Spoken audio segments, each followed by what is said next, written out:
Are you not entertained? Are you not entertained? Is this not why you are here? We're talking Giants every day. What are you doing? I'm just fired up. From McCovey Cove to the Oracle Park lights, Eric and Glenn keep the fire burning bright, fighting for the glory, no matter what it costs us, breaking down the moments from the wins to the losses. Giant Sports Talk, we're here for the ride. Eric and Glenn with the fan base pride, talking dreams, will they contend? But we'll back the Giants till the very end.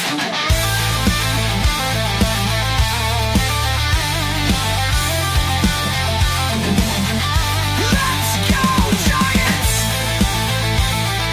Yes! Yes! Yes!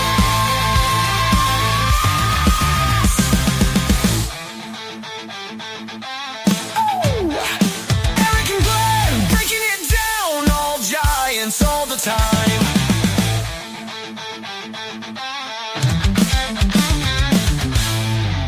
Welcome to Giant Sports Talk Live. It is opening day eve, man. We are the night before the first game of the season. Gosh, man, it feels like I've been doing this for about a year as far as the offseason is concerned. Have you been naughty or nice? Man, dude, I am Bigger than telling you, Christmas. I'm ready for this World's thing. bigger than Christmas. Let's get going. Hey, a lot of news today. A lot of news. Eric, as far as you the know, roster is you're concerned. calling it the season eve, and I'm not exaggerating, dude. I don't think I don't think I get this excited when I was a little kid waiting for Santa to come. I tell you, there's something at our age about opening day that it's just the greatest day of the year, is it not? Absolutely, man. I'm There's telling just you, this is something- there's- every I don't know baseball why. fan. Everyone's Every talking about baseball it. fan waits for this particular day. It's opening day. You know, the season starts fresh. Everyone's 0-0.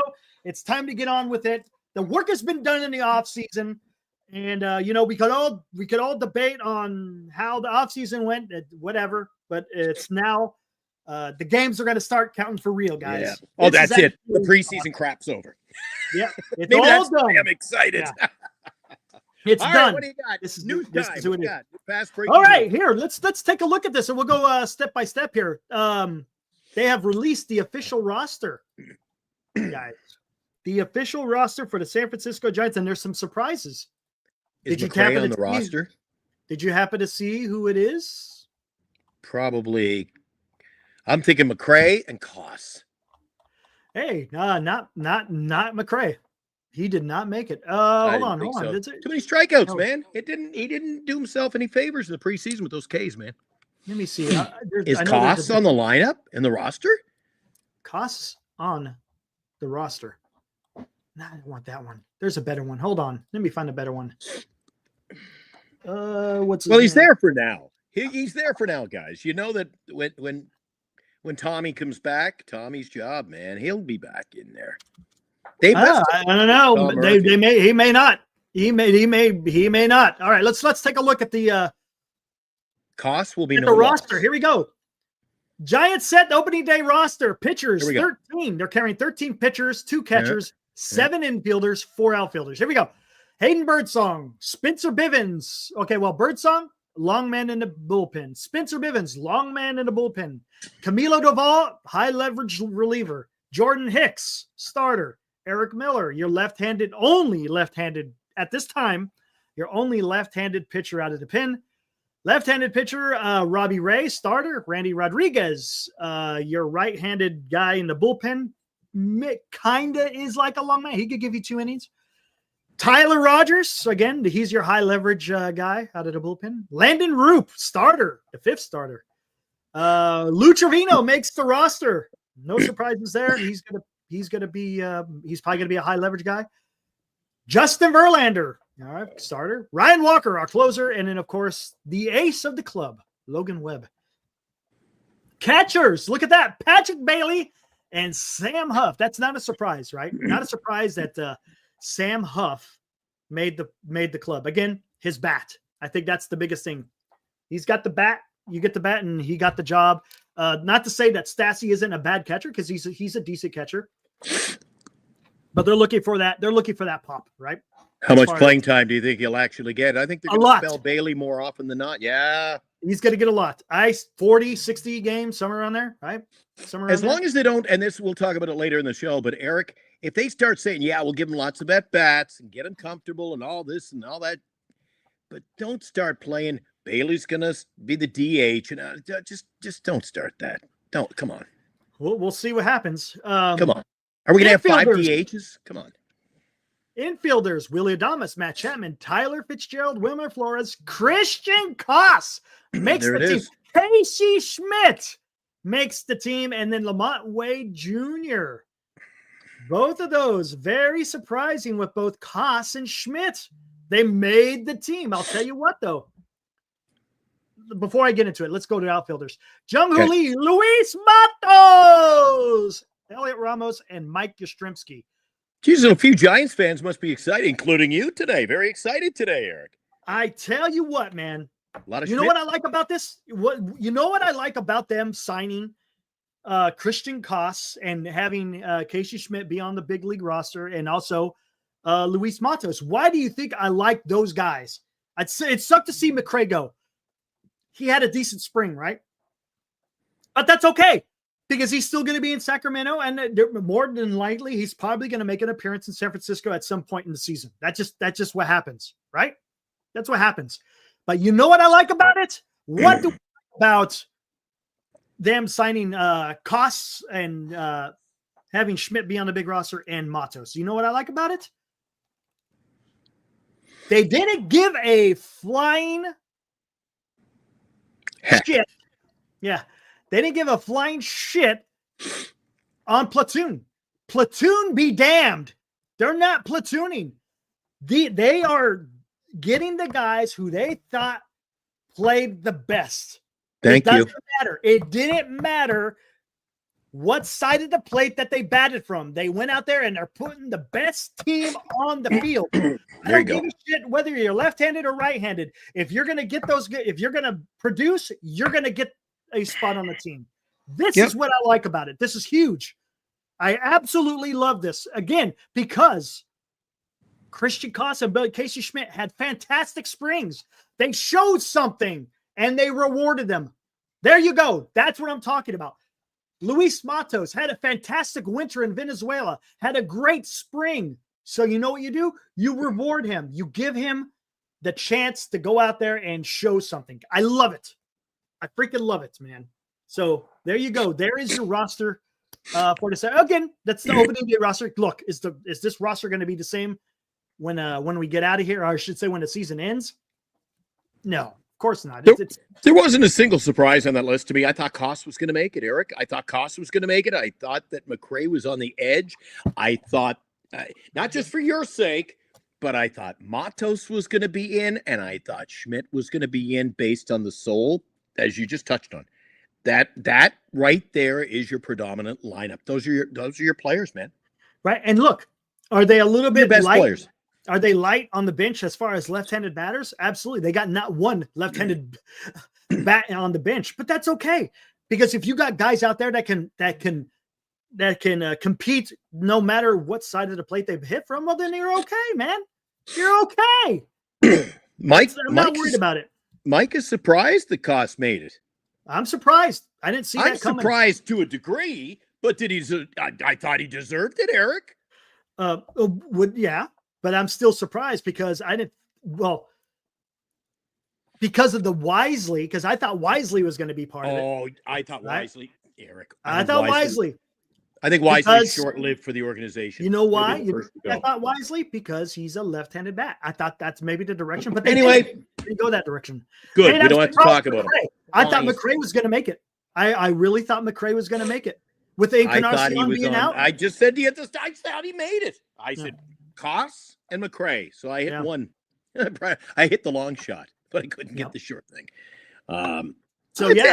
Dude, I think the roster is as good as it can be, to be honest with you. This is as good as it can be. Right. And now, guess what it's time for? Now play it's ball. Time to go out there and play Get ball. it done. Get her done.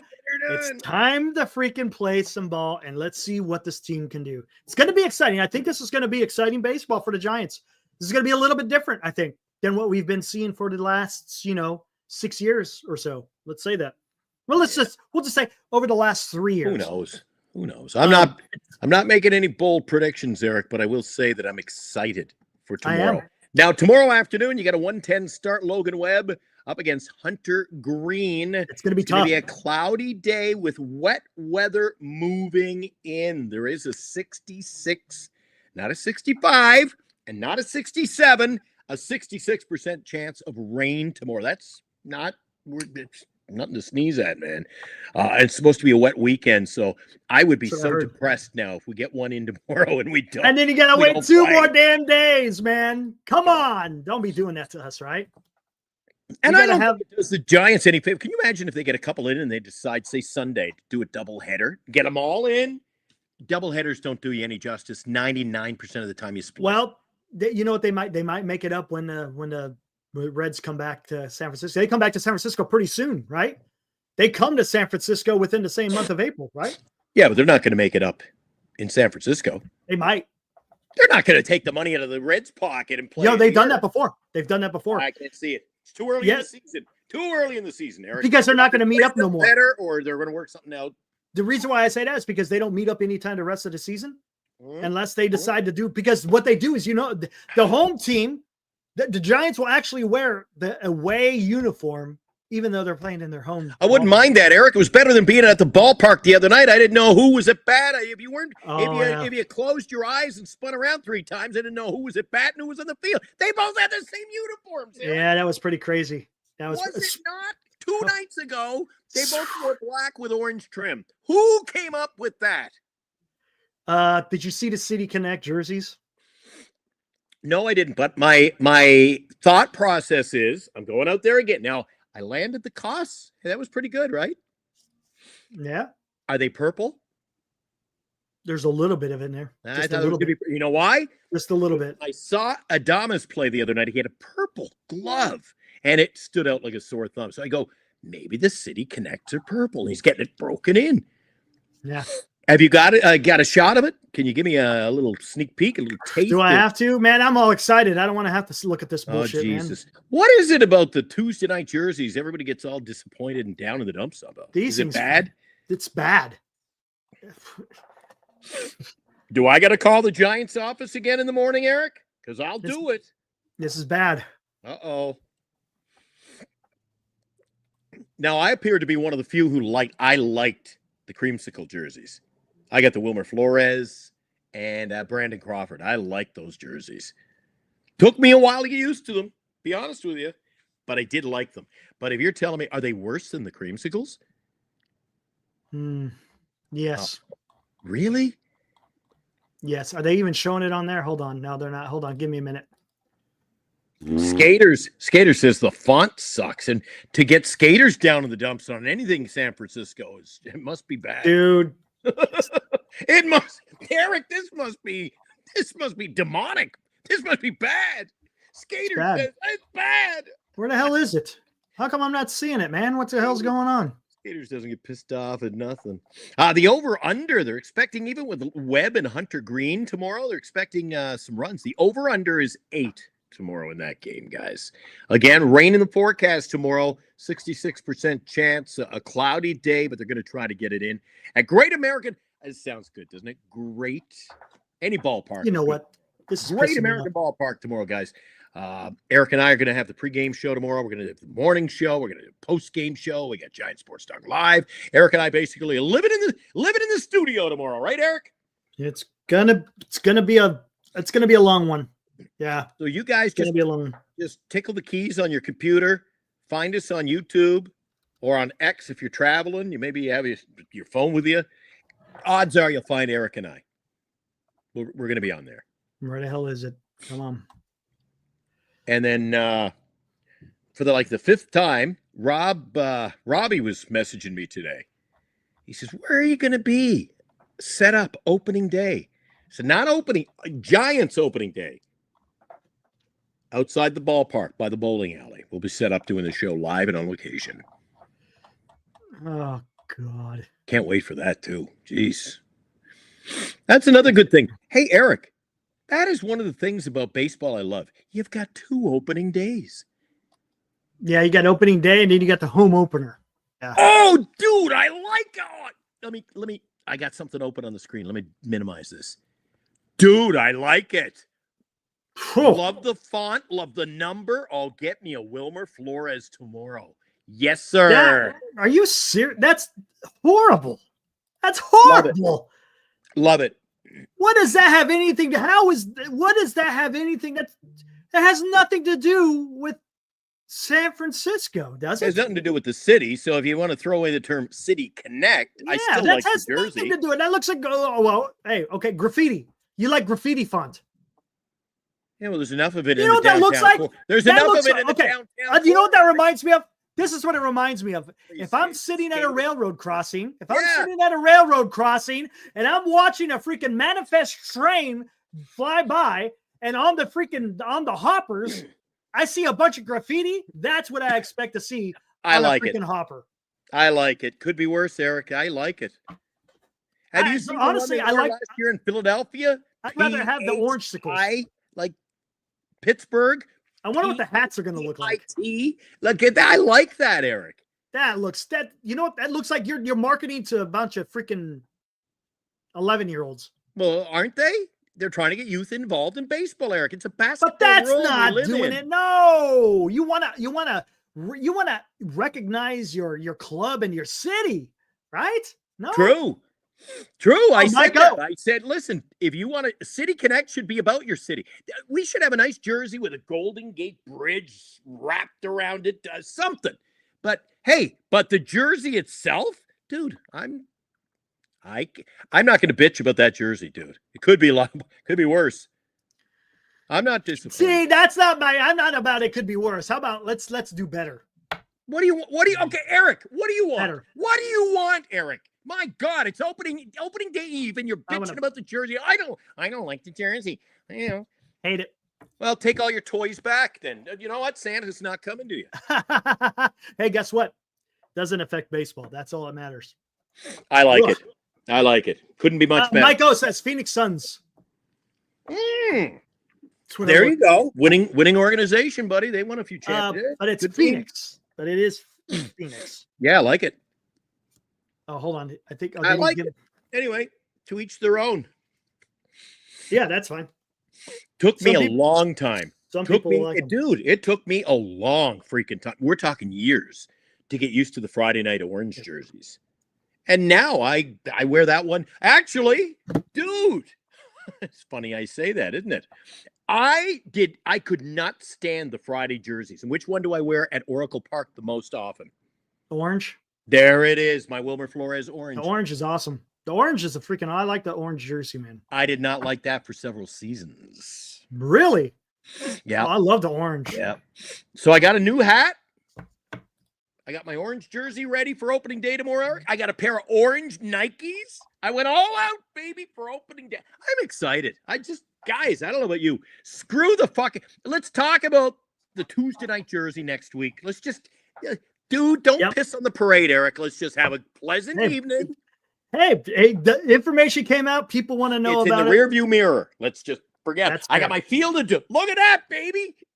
That's better. I'd rather see that on a jersey. I got the Field of Dreams jersey, the t-shirt going today, man. Dude, you gotta, Bernice said, you gotta tie out like a ball and chain. You gotta kind of drag me down. I'm gonna float away, man. I'm so excited. Man. And fantasy baseball. It starts speaking of let the shenanigans begin. Oh, shit. Oh shit! Here we go. It's gonna be fun, man. It's gonna be, it will be. You know what? If you don't mind, we're gonna get right in the hopper now, and I'm gonna post it up online. Here's the link. Anybody wants to? We're gonna have a short snack. You come in for a couple of minutes. Tell us what opening day means to you. What was your favorite opening day? What do you expect this opening day? Let's talk some baseball, Eric. Let's talk some opening day baseball. Oh, hold on. You didn't put it out there, right? Let me get it. I hit it. Maybe it just didn't come up yet. Maybe it's still on delay. Oh, there it is. Got a whole bunch of them. All right, there we go. I'm delayed. Need a Black Friday jersey. We've been saying forever. Oh, there you go. I think they do the Saturday Blacks, right? Saturday Blacks. You know what I like? I won't get no. Oh, here we go. Let's make a deal tonight, Glenn, to kick off the season. Here we go. I tried to make a deal with Senior. Now he's on my no trade list. I made him a deal last week. He said no. I said, well, that's it. He made a counter. That's right. That's right. He made a counter. I go, that's not what I offered you. This is it's off. What's that movie line, Eric? We live in a different world we lived in a few days ago. That's fair. Oh, that's right. And he got a deal done with Robbie, so he got on your shit list. I get it. Yeah. Robbie, I told you. A lot of people on your shit list.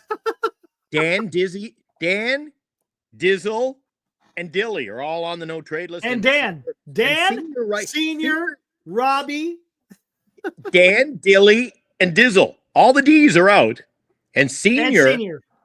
I don't know, man. Talk to me, Senior. Send me a trade offer. I'll take a look at it. The odds are I'm just going to say no because I think I'm tickled pink with my lineup. I'm thrilled. I'm okay. I'm good to go. And the look on your face last night, Eric, when we were talking to Vince and I dropped the bomb. I said, hey, I picked up Texas's new closer. And you're like, what? No. That's ridiculous. Bruce Bochy going out on a tree limb, a branch. I don't know what happened there, man. Yeah. I have no idea. Look at Mike O. Don't budge. Mike O got a grudge against Senior. Don't budge, Glenn. Stay strong. Yeah, Mike's in there. He made some moves today. There's a few moves. As a matter of fact, a little waiver wire moves are already happening, man. Are they? Yeah. Now, I'm happy, buddy. I'm really happy. Great show last night. If you're with us, guys, Vince came in.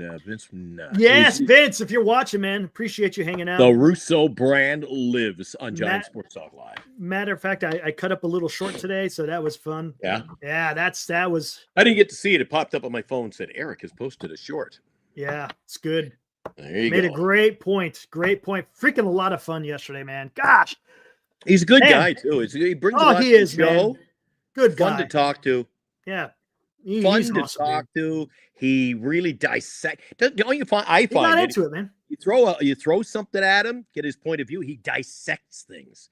He'll say, "Here's what I think." You know, that's a good thing. You can have an open debate with this guy, unlike some people, because he'll say, No, Glenn, I think this. Now, Eric, what do you think? He doesn't care what you think as much as we're all having a good debate on something. It's not even having a debate. It's just having a damn conversation. Except a $250 league with Dan. He said he wouldn't play in a league with $2.50 with Dan. So I don't know what that's all about. We'll just leave that for another day. Yeah, he's just having fun with that. I know. That was good stuff. Oh, look at Mario. Let's go, man. He says 92 wins. All right. Hey, while we're in good spirits, let's get going. Let's go.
And there you go. There you go. All right, man. Gosh dang it, man. I'm ready. Woo! Woo! There you go, baby. Woo! Oh my gosh, man. Anyways, we'll put the link back out. Hey, anyone wants to join, man, more than happy. You guys come on. Let's hear what you say. Let's hear what you got to say about the upcoming season. Getting ready to start tomorrow. Greg says Gregory was in there, and he says he's got to work tomorrow, but he's coming home for the post-game show. Don't forget, guys, if you're playing Fantasy League, don't forget. God, talk about a bad omen. Opening day, don't forget to put up your lineup for opening day. Yeah, don't forget. Don't forget, man. Talk about being in the doghouse early. I forgot my lineup on opening day. I actually cheated, Eric. I'll tweak daily. I already have that taken care of because there's a little, did you see the link, the button? You hit it, it says start my starters. Yeah, if I don't even mess with that, I have that set, and then you can tweak it say I'm on the plane, I get caught in customs again for 3.5 freaking hours trying to get into the country. What do? I know I got a team going anyway. Yeah. Yep. Yeah. You couldn't even pull your phone out there. You're in a secure zone. Yep. All cell phones away. And then you still get the little old lady. Away, or can I just can I text? And they're like, do you want to enter the country? I'm putting it away. Yeah, well, there you go. I saw it all. Oh, man. Busy day tomorrow for an opening day, too, Eric. Yeah. Busy day with games getting underway at 12:05 tomorrow. Then we've got a couple of evening games when we'll be doing the show, and you got the Cubs in Arizona. The A's will open up the season on the road. I'm going to go the entire next 48 hours trying not to say Oakland. The Athletics will be in Seattle. We'll talk about that. And, of course, with a 110 game, if they get it in tomorrow, you and I are going to be in a full Giants mode tomorrow night, Eric. Yep. Looking forward to it, man. Let's see how that's all going to pan out.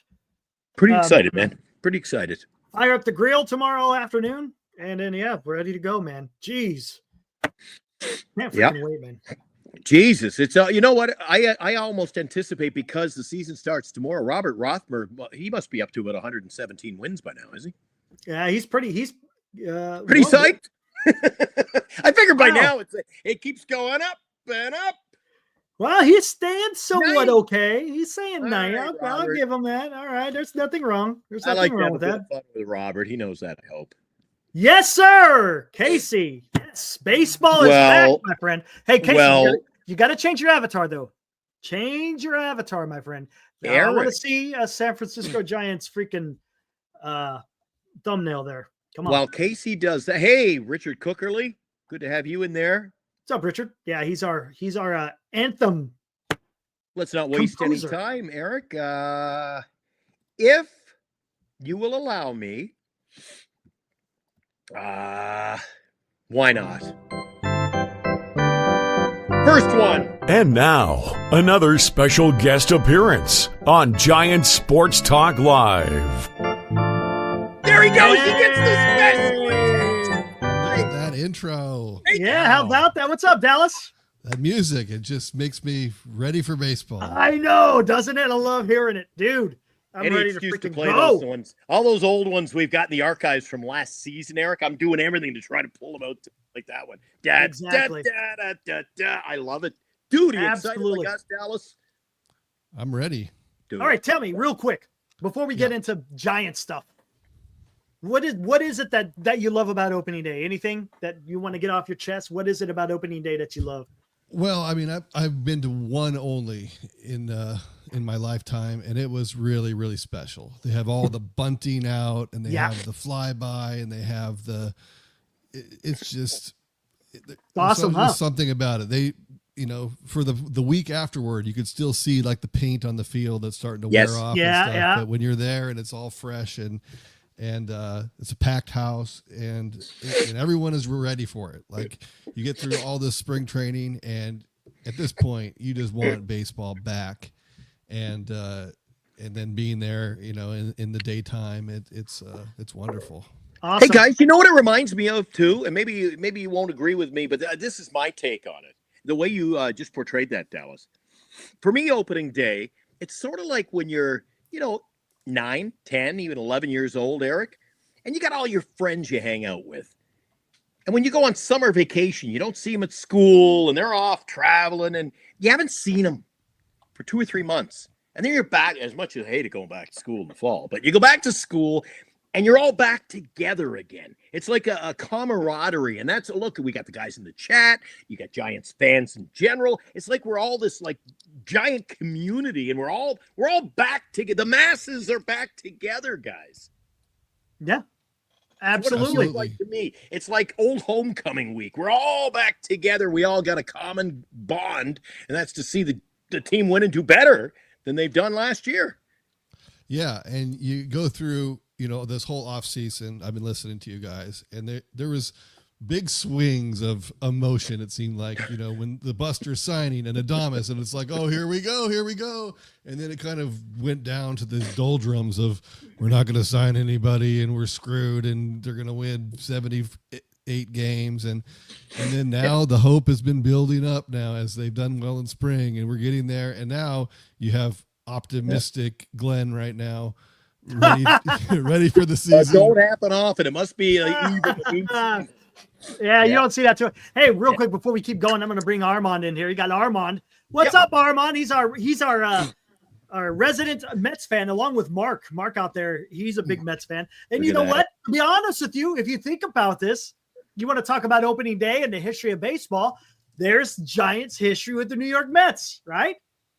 There's Giants, and part of the colors of the New York Mets involves both the Giants Dodgers and the Dodgers. There you go, man. There's some history. That's where the Giants, True. began their history as a baseball club. So, Armand, let me ask you the same question I asked Dallas. What is it about opening day, man? Let's hear your thoughts. It's like the better weather is finally arrived. Spring is Being sprung. here in New Jersey, I got to deal with cold winters, 20 degrees, heavy winds, snow. Sometimes it could be 3 inches of snow. Then, the next day it could be 8 inches of snow. I got to wear boots. I got to be bundled up. But when opening day arrives, it's like I smell the fresh grass. Like I don't even have to go to Citi Field. I walk outside my door and I smell fresh grass. There you fresh go. flowers. Ugh. Dude, Armand.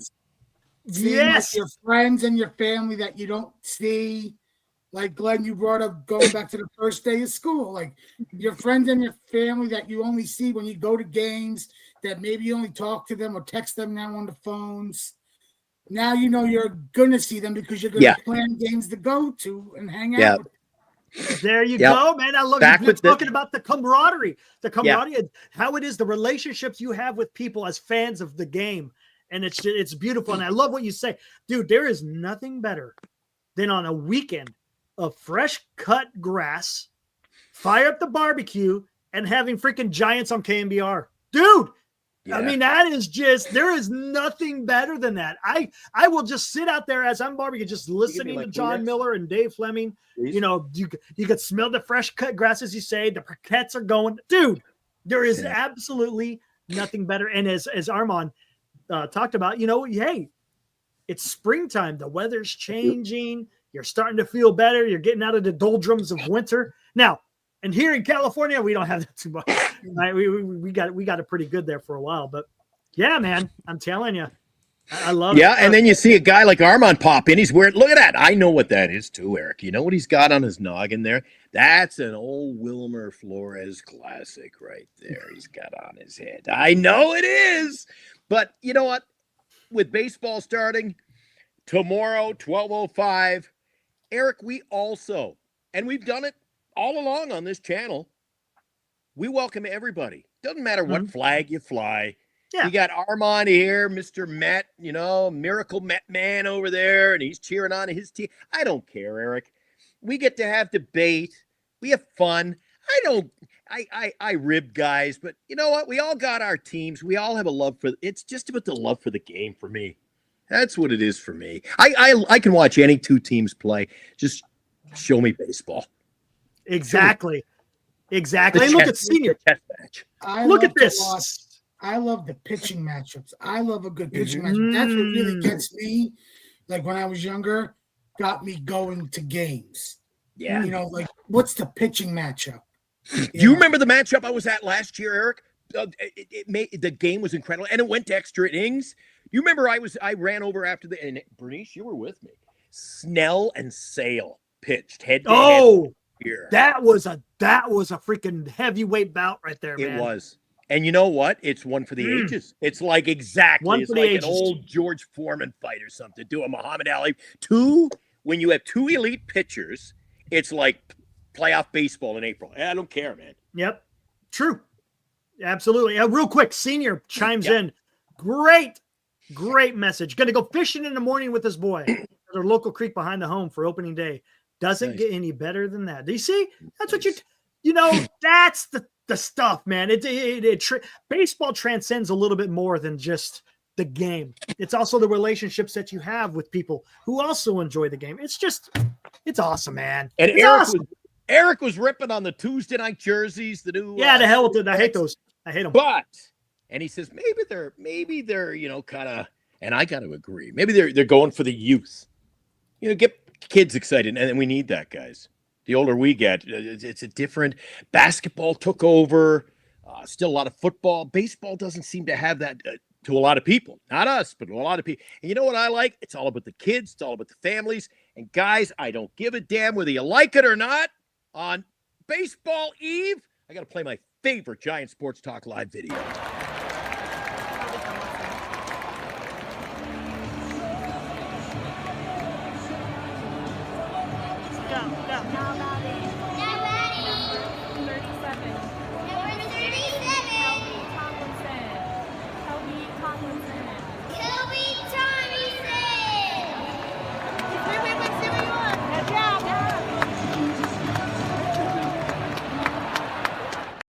Guys, this is my favorite video. Isn't that great? Ain't that awesome? That's so freaking awesome, dude. I love it. That brings a smile on my face every single time. It is so Gets me freaking excited. awesome. I know. All right, real quick, let's get into a little bit of detail here. Dallas, final roster has been released. Yes. Talk to me, man. What do you think? You like it? Don't like it? What you got? I like it. I think, Christian Koss was a surprise, and he really did play well in spring. He deserves to be there, and it seems like it's merit-based. Yes. Landon Roop was the best pitcher they had. He's in the starting rotation. Good for him. Birdsong, would have liked to see him in the rotation, but he was, he pitched really well himself. He made the team. He's on the roster. So I think it's shaping up well. I'm interested to see if they can continue the momentum they had in spring and bring that into the regular season. Yeah, there you go, man. Are you surprised McRae was left off? I was a little bit surprised. I mean, he did improve as spring went on, but he really needs more seasoning. You can't strike out 40% of the time. I don't know what his spring training numbers ended up as, but I bet it was over 30%, probably 35%. I'll look, right. But the only thing that had him on my radar this late was the fact that yes, he was still striking out. That was going to be trouble. I mean, that's the dagger that kills him. But you got to admit, he did contribute in a positive way in the preseason. He did. He brought his game. He made it. And like you said, Dallas, you may have heard Eric and I talk about this the last little while. Eric and I have both agreed, and with other guests who we've had on the show, that this Giants team, I'm glad they decided a lot of these positionings based on the play in the preseason, the merits that you want to position. And I go back to the days, the 70s, that's what preseason was all about. You show up in camp, you better show up in shape, and you produce, and you open eyes, and you earn a spot. Somebody earned a spot on this roster. It's not about just because you hit, from the left-hand side of the plate. If you could produce, then guess what? No matter what you bat, whatever handed you bat, it doesn't matter. Just as long as you go out there and produce. And I like that. The only area, and I'm not trying to get negative on it, but the only area where I'm seeing that's going to be an issue is right field. It's going to be Yaz, and he's the veteran. He's the one making the money. And we're going to see a lot of Yaz there. And Matos had a great spring. He earned himself some playing time. We'll see how much he gets.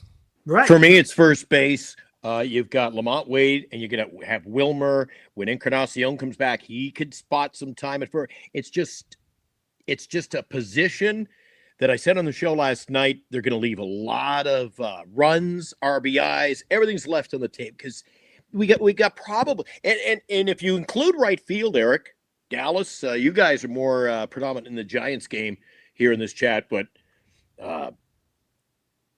this team, the right side of the field, whether it's the outfield or the infield, the right side is not their Achilles heel. Might be. It might be. I don't think it is. I think they're going to leave too many points. Why they did not get a solid first baseman for at least a year? It was interesting. I was on Marty's games. I was on Marty's show earlier, Dallas, and supposedly Landon Roop heard he won the spot like a couple of weeks ago. A week or two. Yeah. He couldn't say nothing, of course. Couldn't say nothing, but yeah. He said you had him on the show the week. We had him on 2 weeks ago. Yeah. Yeah. That was let's not forget then it was keeping it on the DL. Let's not forget Armand. Eric, you got Soto. Yeah, I was going to get into excited about that. Just give me a taste, give me a little educate. Oh, there you go. Oh, there you go. He's got the new shirt going. Eric. Look at that. Look at that. I love it. I like that, man. That's like old school Nintendo. I like that shit, man. Yes. Homage. They have a lot of teams on there with the MLB Jam. No kidding. I sharp. like they that. Also have an old school one, Doc and Daryl, which I also bought. Oh, nice. Nice. How's your lineup looking? Yeah, that's what I was going to ask him about the Mets. Yeah, how you I feeling, actually buddy? I have the full 26-man roster right on my phone, so I'll tell you who it is. We're going with 13 pitchers, 5 starters, 8 relievers, 5 starters in order. Holmes, who's starting tomorrow. McGill, who's pitching Friday night, which the game is on Apple. Canning is pitching Saturday. We're off on Sunday. Now you know how this time of the year they have to give a day off in case one of the games gets rained off. But also that's our travel day because we got to go from Houston to Miami for Monday against the Marlins. Peterson is pitching that game. Senga's pitching game 2 of the Marlins game because he got started late in spring training with his regimen, but also the Marlins stink offensively outside of Connor Norby, and Xavier Edwards, probably the 2 best young guys in the lineup. That lineup stinks. So you get Senga, an easier lineup to get into a groove. Go right ahead. Bullpen, Diaz, Stanek, AJ Minter, former Brave coming off the hip injury. Surprisingly, we thought he'd start on the IL. Budo, not our long man, but our multi-inning guy that could go 2 or 3 innings possibly if we needed him to. Reed Garrett, Danny Young, lefty. So we got Minter and Young as our 2 lefties. Max Kranick, who we got last year from the Pirates, starter, but now we moved him to the bullpen. He's going to be another multi-inning guy. Jesus, Armand's a walking media guide. Jesus. And Hezebran Brazaban, who we got from the Marlins last year at the trade deadline. Oh, yeah. He stunk for us last year, but he earned his roster spot, but he has minor league options. So, as a lot of teams now, opening day roster is not really what you're going to see for the whole month. If they got to make moves, Brazaban, especially we got guys like McNeil on the IL. That's why we got Beatty and Acuna on the roster. Most likely going to platoon at second base. Vientos is at third. Lindor's at short. Pete's at first. Then we got Nimmo in left. Siri and Taylor as our center fielders. And Soto in right. We got Jesse Winker and Marte, our other outfielders, but they're going to be in the DH role. Marte's strictly going to be a DH. I mean, he really can't run down the ball with his legs and the groin injury coming off of last year, and he's just slow. Winker will probably play some outfield, but most predominantly left field, right field, and DH for them. Okay. And then we got Torrance because Alvarez, got the handmate bone injury a few weeks ago, so he's out, not coming back till May. And we got Hayden Sanger, who was in our minor league system, and he actually in the offseason would work at Whole Foods. So no he's just kidding. yeah. So he's like the story now because he's a part of our farm system, and he's up here because of the Alvarez injury. He's solid defensively. So Jesus, Eric, doesn't that sound like old school bait? Remember, you and I watched the old Ken Burns. You work during the day and you play ball at night, man. That's great. Hey, Marcus is in the chat here as well. Armin, we're going to break to, Marcus for a sec. Marcus, come on in, bud. Hello. Hey, he's got the jersey. Look at that. He's ready to go, man. Everybody is. He's got the jersey. I know, man. I'll put mine on tomorrow. Marcus picked up a number 41, did he? Nice. Is it number 41? No. This is a 55. Come on. Hey! Come on, that's okay, too. Did someone say 55? Woo! That's what I'm talking about, baby. Can't go wrong. Yeah, I'm growing a little Linscomb soul patch. You're getting a soul 55. What did they say, Eric? You can't go wrong with a classic. No, you can't. Real quick before we get to Marcus, Armand, any high hopes for Acuna's little brother? I think he's going to be a solid ball player. I don't think he'll be an all-star. Okay. There's things that have come out, especially Lindor has spoke about him, and he spoke about him as also minor league in generalization. Like a lot of guys like Acuna kind of get bored in the minor leagues, but when the bright lights are upon them, they shine. Like the end of the season, like the last 2 weeks of the season when Lindor hurt his back and we had to call up Acuna, and when we put him in, solid defensively, had a couple of really good at-bats, hit a home run in Citi Field. I think the first game he started. So it's like, okay, can you not get bored if you're down in the minor leagues? Can you take the 2 weeks at the end of last year, And if you go to the minors and start every day, play like that. So we just don't think like, because it comes off like if you're getting bored to a lot of fans, it might say like you're lazy and you just don't care when that's not the case. Like he would rather play against the Phillies on, Sunday night rather than play Tuesday in Syracuse. Right. Yeah. Gotcha. Exactly. Marcus, let's get back to you. What does opening day mean for you, Marcus? We've already asked Dallas and Armand. Wow. That's a tough question. Do you have a special memory? I mean, I don't mean to put you on the spot, but yeah, just tell me what you think. I think baseball has meant sort of something different to me over time. Like when I was younger and I was playing baseball,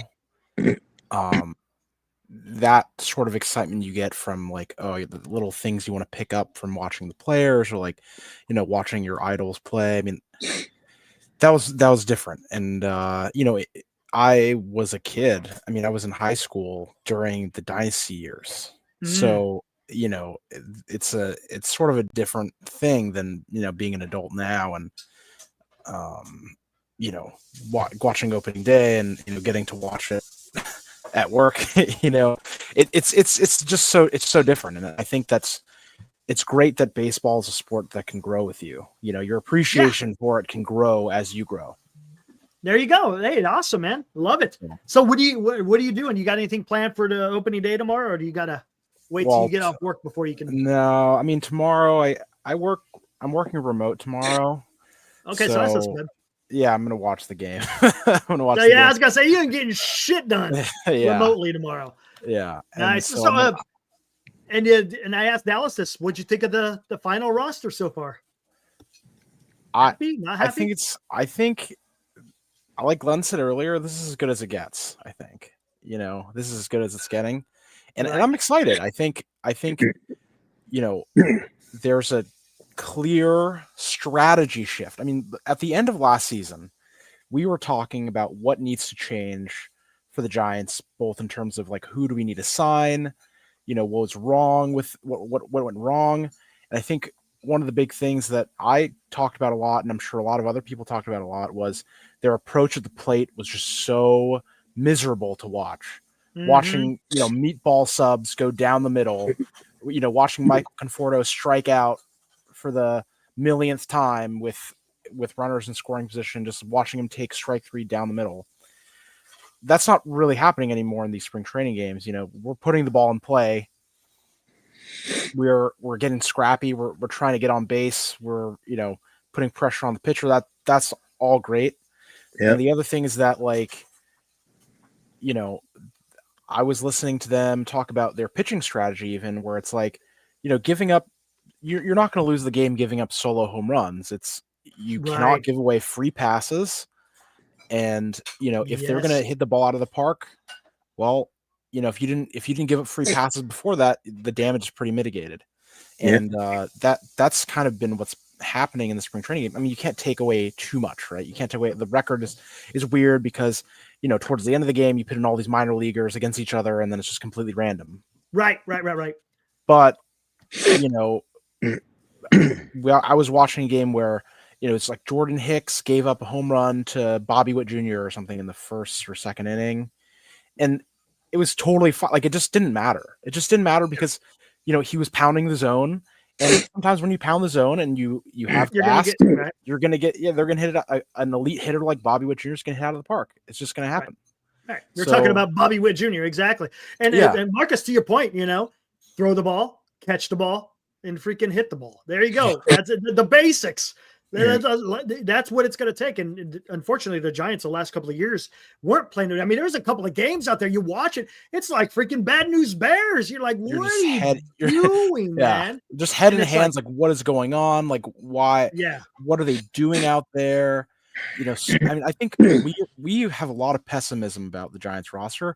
But if you remember the last season, how many games we lost to just boneheaded plays, random plays, or like who we're putting into the game in relief, so many games were lost like that.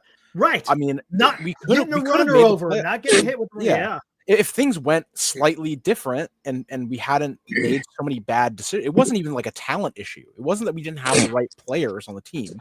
It was that like just wrong choices by, Melvin, or, just strange approaches to the plate. Like a lot of those games could have flipped. We could have made the playoffs last year. I mean, we really could have. If you were watching all those games, it was down to the wire. Yeah, and we a lot totally of those could have made one-run the games. Glenn Kuiper brought that up on tonight's show over at Marty's. Between 1 and 2 run games, those could have easily gone the other way. And then now you're talking about a totally different season.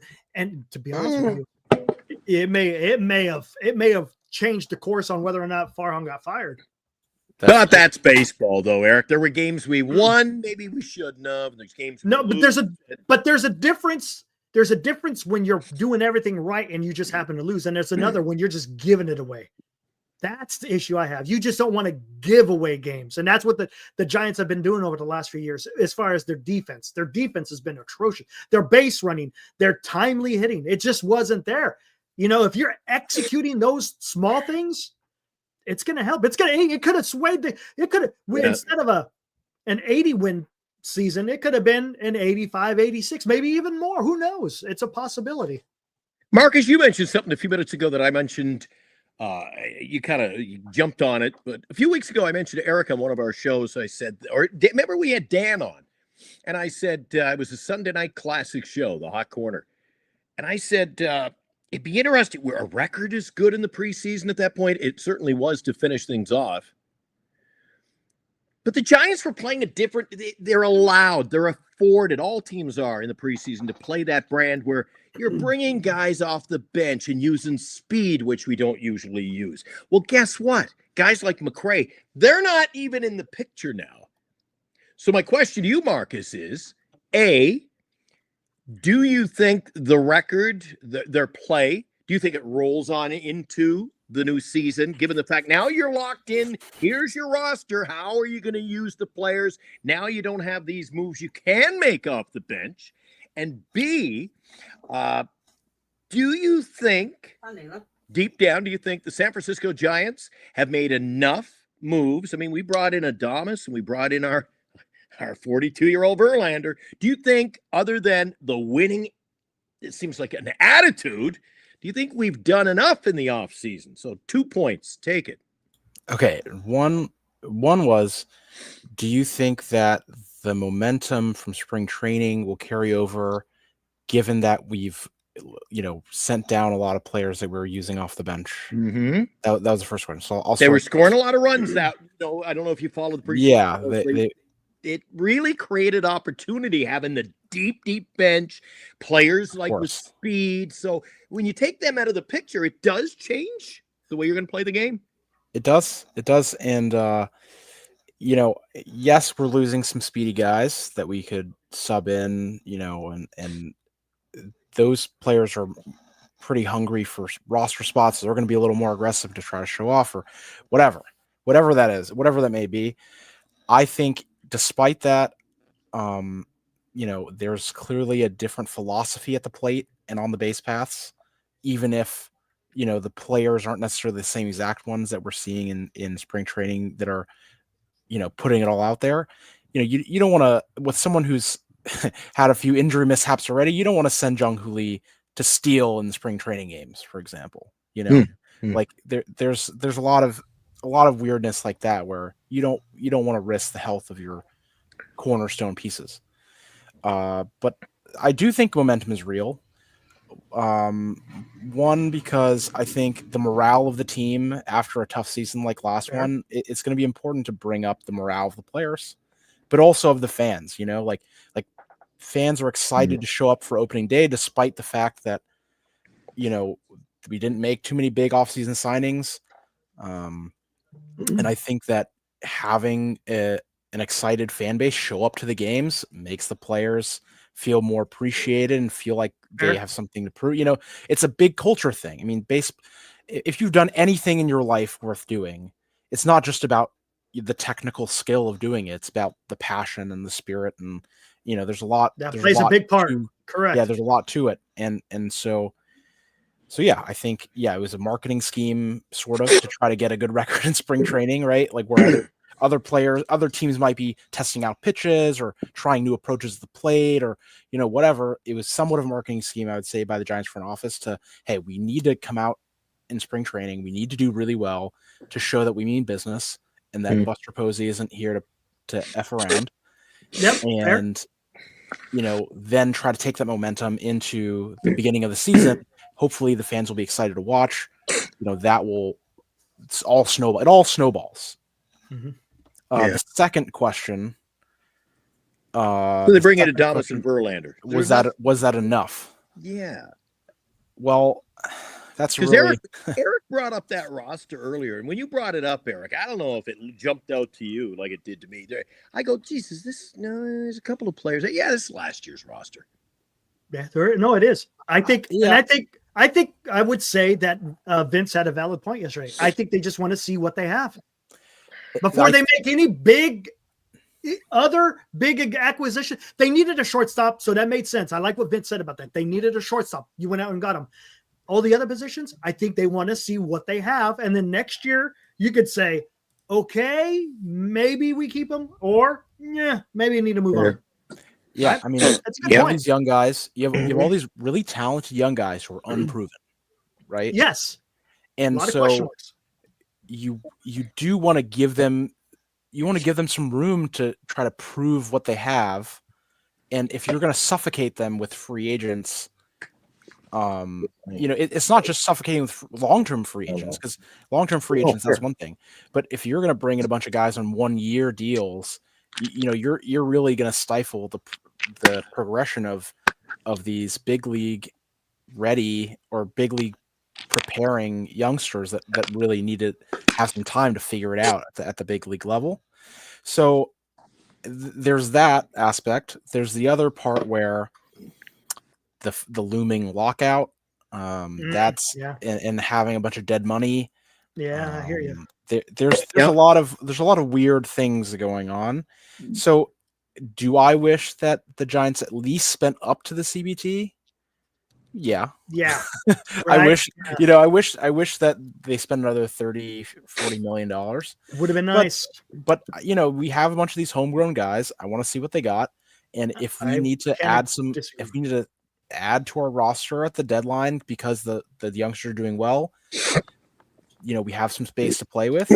Sure. And if they don't do well this year, then I'm going to need to see some big money spending in the offseason. And here's something that could possibly happen. Again, I'm getting ahead of myself because there's some questions I want to start with Alice here in a little bit.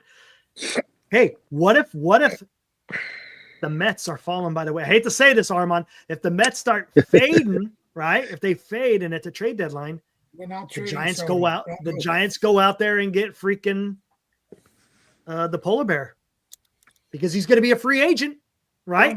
So instead of losing, he has an opt out. He has an opt out. He has an opt out. But like he's going to opt out though, right? If he's having a good season, if he's having a crappy season and he's on the IL, that's going to different. say, True. Yeah. But the trade could happen. And he'll be 31. Yeah. Right. Listen. Right. So I watch a lot of Mets podcasters, like your Giants podcasters. Fair. And one of the shows I watched, they go live on today. They wanted bold predictions. My bold prediction for Pete is he's going to match his rookie season home run total of 53 this year. Wow. Ooh. Wow. Wow. Wow. That would be huge for New York. Gilly will lose his mind. Gilly would literally. I'm going to say this right now, and this could be clipped, whatever. If the Mets season goes to crap, I'm blaming Dilly. Yeah. I was watching the live stream of the draft. He took Lindor. He took Pete. He took a lot of Mets. He took the whole Mets roster. He got Nimmo, Alonso, Lindor. I got Soto though. You got Soto. And then there's someone else he got too. I can't remember. Oh, Vientos. I can't believe he picked up that many Mets because it seem like every pick was a closer. Where did he sneak all these picks in? Yeah, I'm going to blame Dilly. I mean, he is the jinx. Wow. Oh, okay, now real quick, Armand, you could chime in too about what the Giants, if you're familiar. Tomorrow, Dallas, Logan Webb versus Hunter Green. How do you Both think it pitchers. goes? Let's go. How do you think it's going to be as Armand likes, those pitching matchups. It's going to be a hell of a pitching matchup. Yeah. If the Mets had one of those guys and that was their pitching matchup, I would be there. There you go. If I could have taken the time off and knew way in advance, I would probably take that trip to Cincinnati just to go see Webb and Green. There you go. So what do you? I would go pay for. There you go, Dallas. So what do you think? Huh? Who comes out on top? Predictions for tomorrow. I think I think they both go 6 innings. I think it's 2-2, and then it's going to be a bullpen deciding factor. I think it's low scoring and nail biter. See who can come through in the end. There you go. I like it. That's what I'm predicting for tomorrow. That's fair. Okay, we'll just stick with the starting pitchers. What do you think, Marcus? I mean, I have both pitchers on the fantasy team. so I'm hoping for a low scoring first 6 or 7 innings. For 0-0 till they both get but I mean, if you look at Hunter Green's stuff, it's good from this spring. Holy dude, cow, man. Here's that fastball. See if you can hit it. Yeah, you know what you're getting, man. It's gonna be all monster. Fastball. So it's gonna be, we're gonna have to see if those hitting adjustments that we made, they're gonna be able to catch up to that fastball. Dude, just put it in play, man. Yeah. So I'm predicting a low scoring game. I mean, it's opening day with teams that have aces. Yes. we have some of the best pitcher. These are 2 of the top, 10 to 20 pitchers in baseball. Correct. Yeah. It's gonna be a tough matchup. The hitters are gonna have a bad time. Yeah. It's a matter of endurance. It's like seeing if the bullpen holds up. Seeing maybe if something is lacking, or the scouting. About the scouting on which pitches to swing at. It's gonna be a really, really tight game. And hopefully our bullpen doesn't crap the bed. There you go. Armand, out of those 2, do you know Webb? You know Green? Who do you like? I think right now for the younger guy, I like Green with the ceiling with his pitches.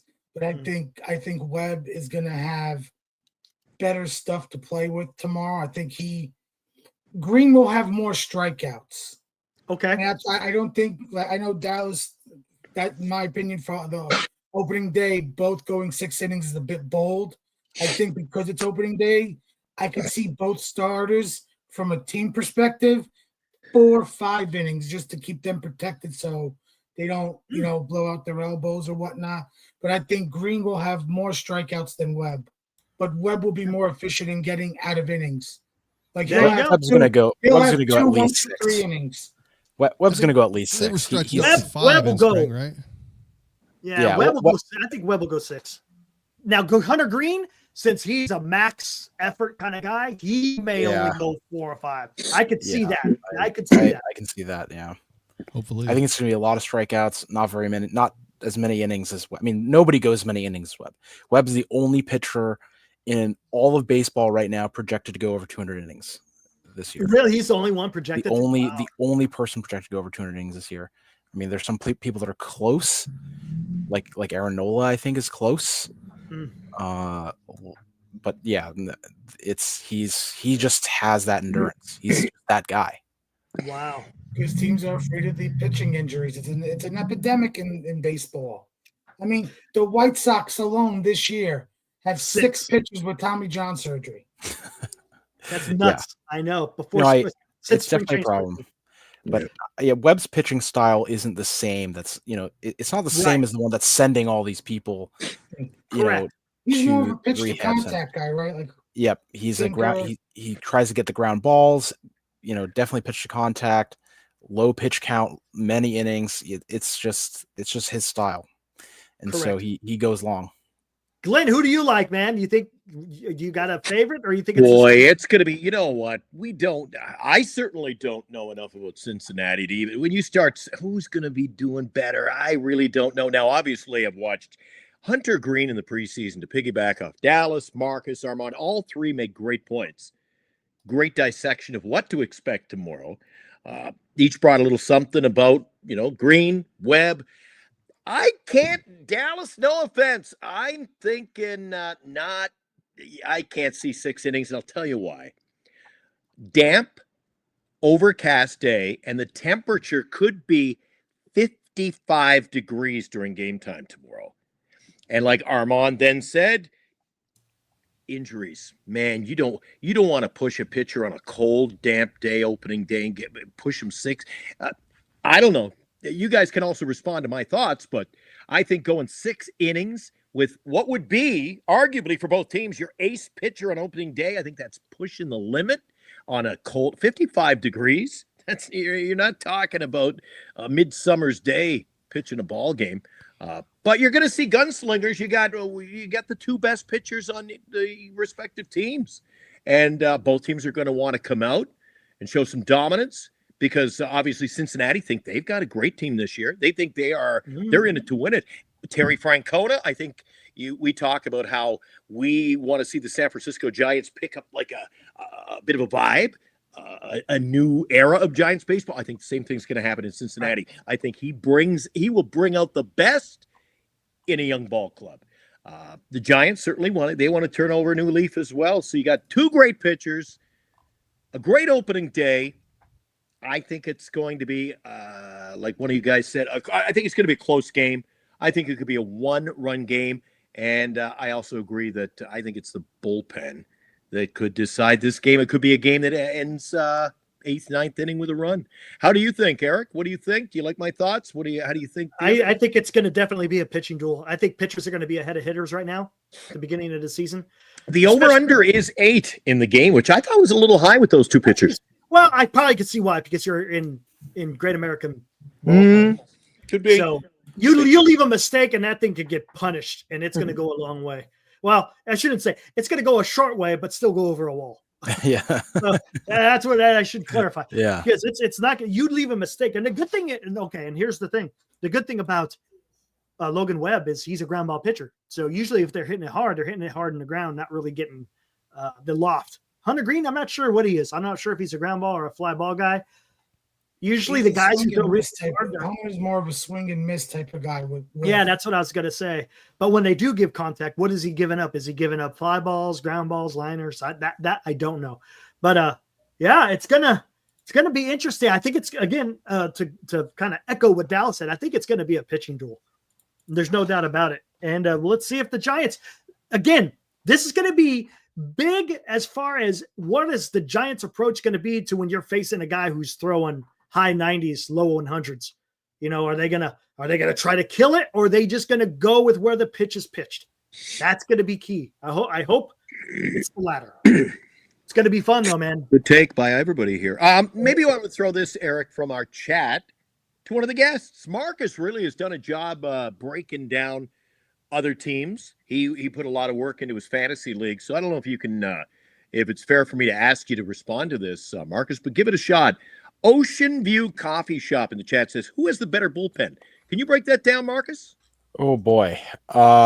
Man, you're asking me about I don't know about the Reds bullpen. I don't. You know what I did hear? No. They sent down Alexis Diaz. I heard he's not even on the opening day roster, and that's supposed to be their closer. Wait, Alexis Marty Diaz was telling about that. So that's not good for Cincinnati. Yeah, he's on the 15-day. Yeah, he's injured, right? Yeah. Is he injured?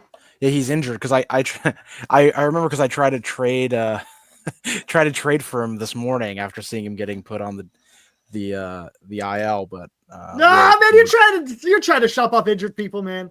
I was trying to get. No, I was trying to get pick him up. I was trying to get. You're him. trying to. Oh, Yeah. you're. He was sending out a sympathy card. That's what it was. A sympathy I was card. trying to help him out, but there's no take. Here we Oh, go. it's a long season. Here we Marcus go. knows how to play the game.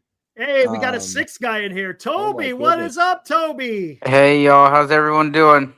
It's Hello. doing good, man. I've asked Excited. everybody. What does opening day mean to you, man? Opening day is a new beginning. Suffering of not having baseball for all those months. Yeah. So it's like that first day of school. Like you're excited, even though you know it's probably gonna suck at times.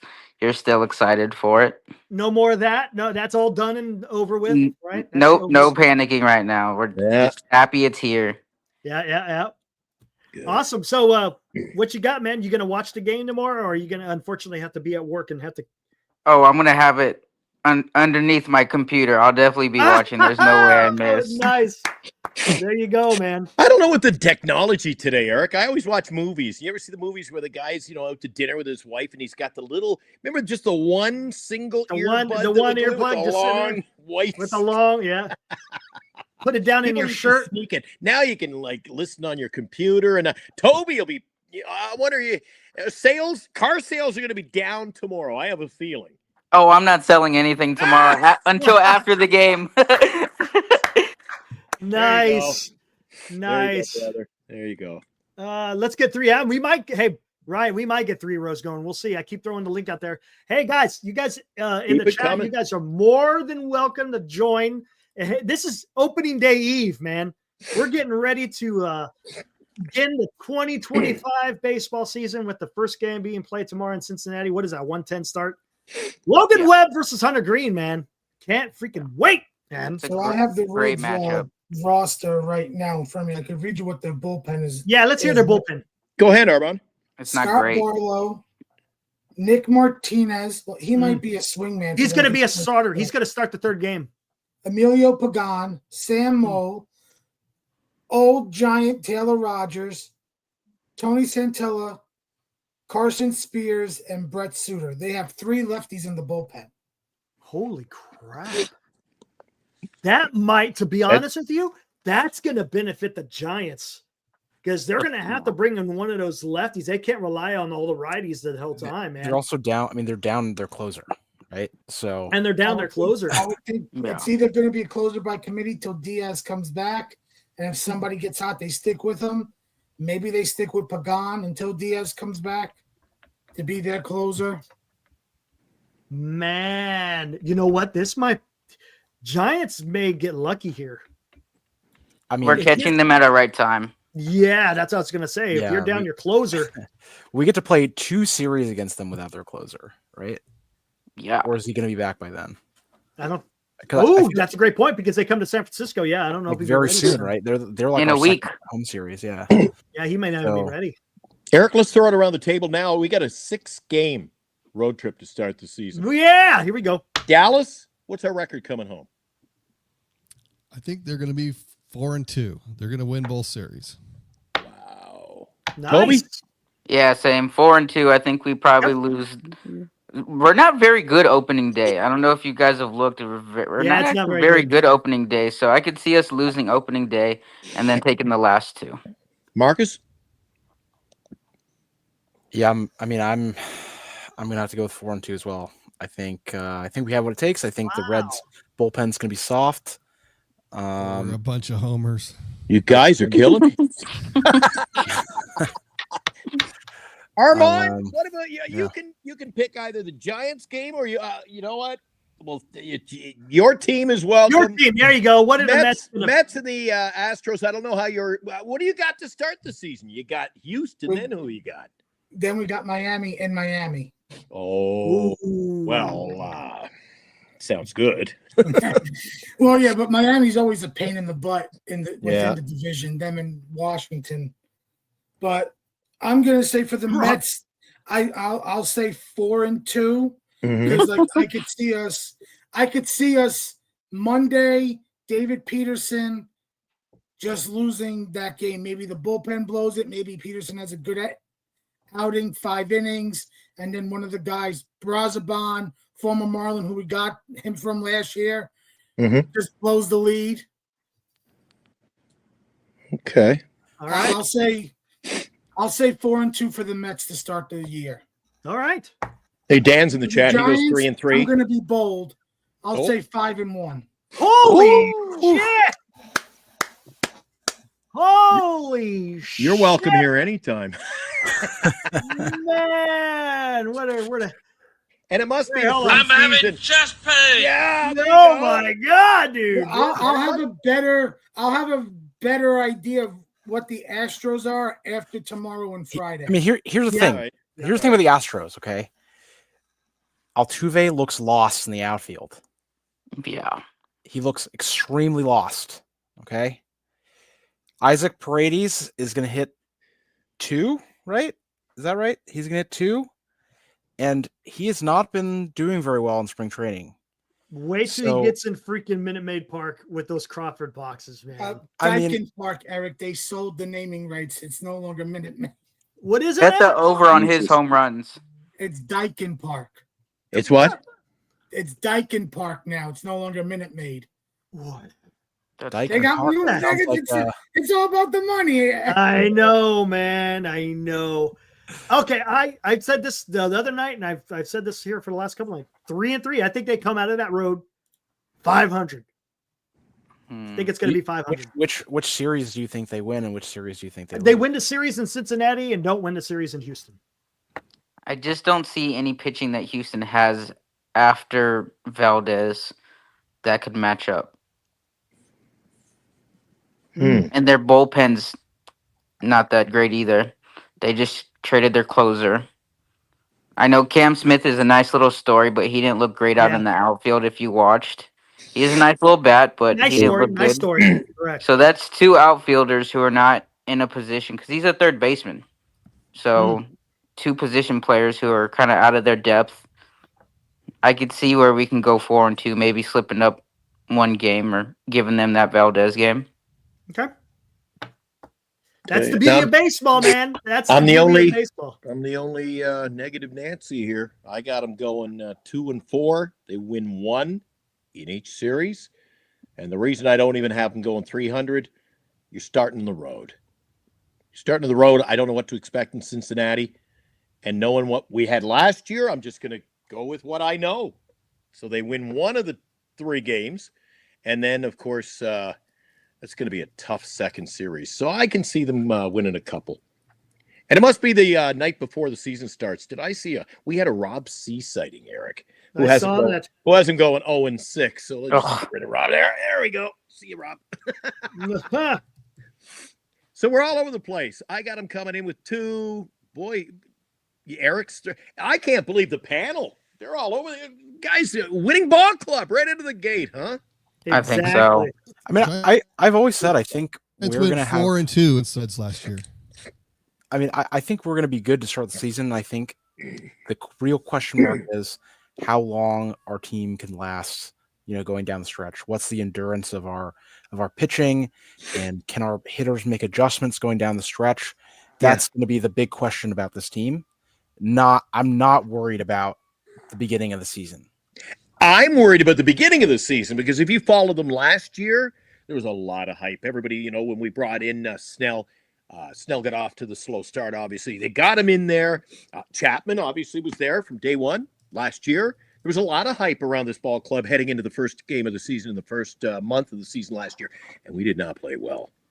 I mean, it was weird. It was a weird beginning of the season, and Conforto got off to a really hot start, right? Yeah. And then there was just these extremely questionable managerial decisions about, bringing in pitchers that were literally throwing away games. Yeah.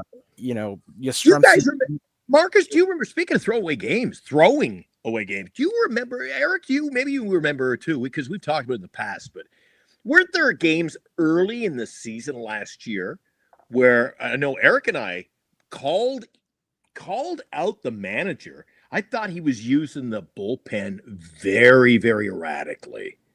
And that might have been because of. You think Farhan? We're So going to see. So the here's a changes question this for year. Dallas and everybody and Toby, everybody in the panel. Do you guys think a new regime now, just the fact that Farhan's gone, do you think that changes the culture, the dynamic altogether?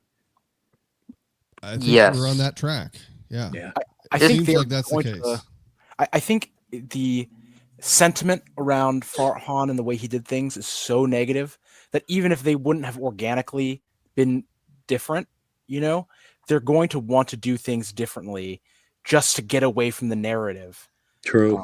I think, regardless of if it's necessarily the correct thing to do, the Giants really want a tone change. They want the story around the team to be different.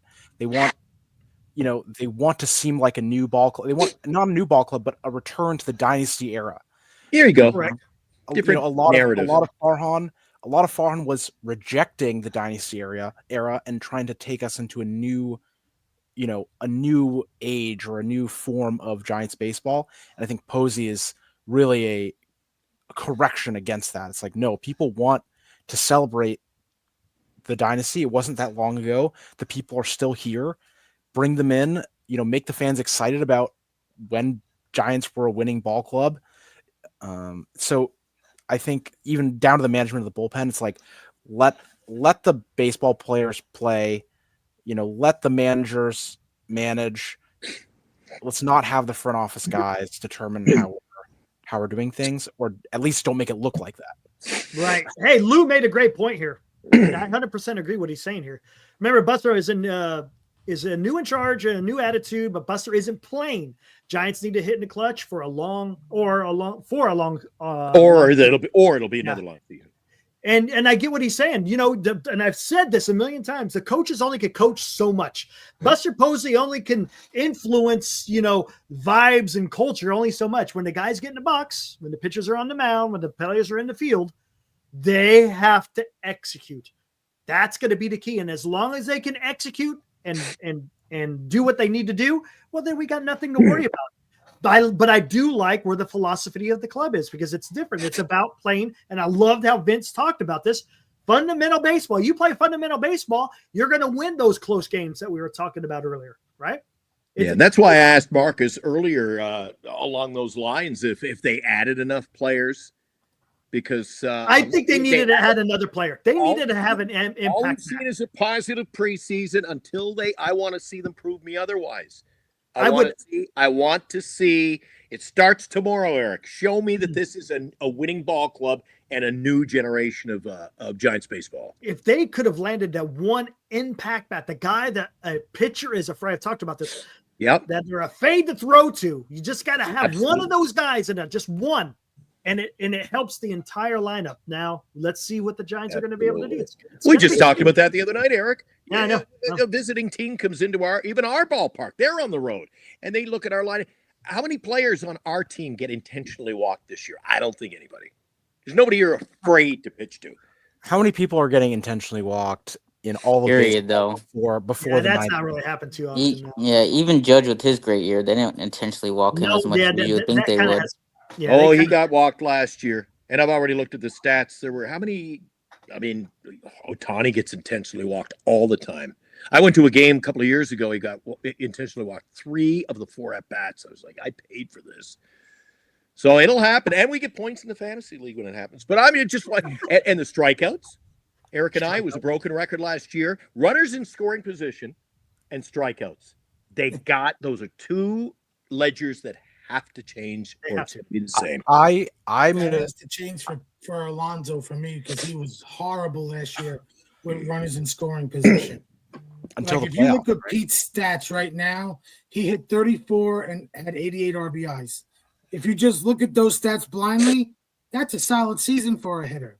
Yeah. But me watching Pete the whole season, and he played the entire season, he swung at bad pitches, had very bad at bats, very poor at bats. Runners in scoring position, you couldn't count on him. Yeah. Look at Aaron Musk. And Dude, Ryan look at that. says, look at that, 10 times he was intentionally but that was a walked lot. last year. How That's many all for times one was that year. in the That's not many. 9th inning or later, though? That I don't know. But Like- 10 IBBs are not that much. Okay, back to my Bond's point, got though. that in a We don't series. have Yeah, the but- scariest lineup in baseball. Lamont Wade Jr. no, Lamont Wade correct. Jr. had intentional Correct. walks last year. Like, Yeah. My point is, we don't have it. We needed a bigger back. I get what you're saying. I think Aaron Musk- Ramos is going to be that guy this year. He looks like he's primed to just excel on top of what he did last year. He just Good looks point. like it.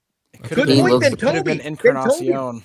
Guys, People forget he was an all-star last year. People just act like he was just kind of like did okay. He was an all-star last year. Yeah, but anybody's willing to chime in and answer this question for me then. Are you, if you, and I agree with Toby. I think his bat will play well this year. He's dude, he didn't even start the season. He was their first cut at camp last year. He got his chance last year. He proved what he could do. I think he carries that big stick. But would you screw around with having him lead off? Why is he not? He's our fourth place batter, and that's it. You put your big bat there. I think that's for like left-handers, though. I like him against left-handers right away.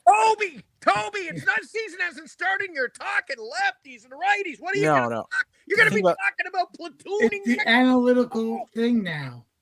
Get him as many at-bats as possible against the lefties. That's what it is. Of taking your key players that you see every day and moving them around to maximize their efficiency.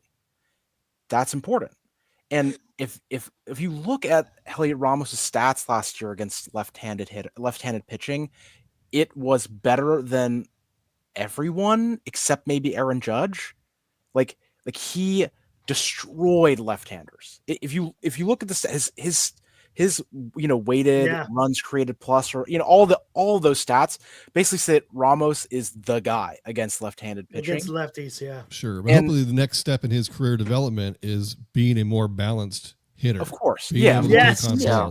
And look, if he can do that, then you do want to park him somewhere in the lineup and let him be your third place hitter, your fourth place hitter. I just don't like him moving around. I mean, that goes back to that sort of, and I want all areas of Farhan baseball taken away. When you would turn on a ball game and see Fitzgerald batting ninth, and then he's lead off the next day, then he's batting sixth, and I mean, give a guy I can see you moving him around. Why does it matter where they hit in the lineup? They sit on the bench. They sit on the bench during 8 at bats, and then players at Oracle Park. I talked to a bunch of Giants last year down in San Diego at the hotel, and I discussed this with specific players who were in that position, and the players to a man said it's difficult to get familiarity. You show up the ballpark. He goes, a lot of them do not like looking at the roster going, am I even playing today? They want to feel they're going to play every level. They're going to play every day. Where they're playing. They're going to play every day, and they're going to play the same positions every day, but they're just going to bat in a slightly different order. It's not a big deal. Players don't like that, though. People batting before, when you're protecting someone in the lineup or someone's protecting you in the lineup, you develop a familiarity with it. Correct. You're accustomed to a certain routine. Look, and I think that when you shuffle around, if you're leading off some days and not others, I think if you're leading off every day, you become a leadoff hitter. You get in that mentality, and having to switch gears all the time, I think can be difficult. But that only matters in the first inning. They love roles. Bullpen guys love roles. Not every bullpen guy can close a game in the 9th inning. Not everyone can set up in the 8th. There are guys that prefer pitching in the 6th. But for how many at bats? But for how many at bats in a game does it matter? There you go. Players want a rhythm. The point is this guy is the best hitter in the league against left-handed hitters. So that means I want to put this guy up as much as possible in these games. And again, for how many at bats does it matter what your place in the order is, other than just getting as many at bats as possible, right? Like the higher in the order you are, the more bats you get. See, I do a complete 180, Marcus. If you are the best in that situation, then I want you fourth. I want one of my first 3 guys getting on, and then you do the damage. You do the damage. Right. What good is a solo home run when you're that's just one? It's just why wait for that one extra at bat? Ramos in the 9th hitting a inning. solo shot in the 3rd inning, and you're down by 1, or would you rather see him hit 3rd or 4th, and he has runners on, and he hits a? That's what I want. Opportunity. He creates opportunity. Your ideal and going the analytic route. Ramos should bat second, like Judge does with the Yankee lineup. There you go. All right, real quick, let me get to the super chat. Aaron Loss donates $2, says, breaking, Giant Sports Talk Live, NorCal Sports Network Marathon up till first pitch. Woo! I don't know about that, but yeah, I get what you're saying, buddy. You're going to have to send me some aids to stay awake. Appreciate that, Aaron. Right on. Hey, look who's in the house, man. Haven't seen our friend from New Zealand in a while. Liam Sales.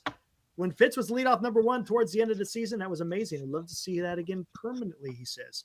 I think he likes. No, I his think speed. ninth is the good spot. Him flipping the order with his speed. I liked it when I went to the park on Monday. He hit that triple.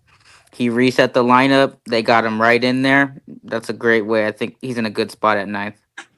I love Armand's passion. Now I got to ask Dallas. Dallas, do you think after watching the preseason that you're excited to see a little bit what I call small ball? You think this is going to be a team that uses their speed, tries to produce more runs, given I hope so. a different style and not just banging the ball out of the park?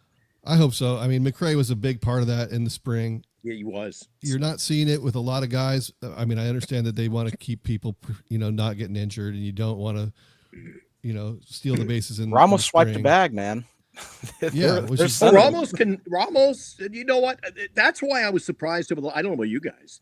The last couple of years, you got Ramos and you got Chapman, and I know Lee was a short study last year, but you had Fitzgerald. This team underachieved at swiping back. They have legs, and they weren't using them. Yeah, we've been like that for a while now. Lee has been a little tentative to steal, and he's still getting his feet under him in the majors and trying to get used to these pitchers. But if he can add that as part of his game, that would be extremely helpful for the Giants.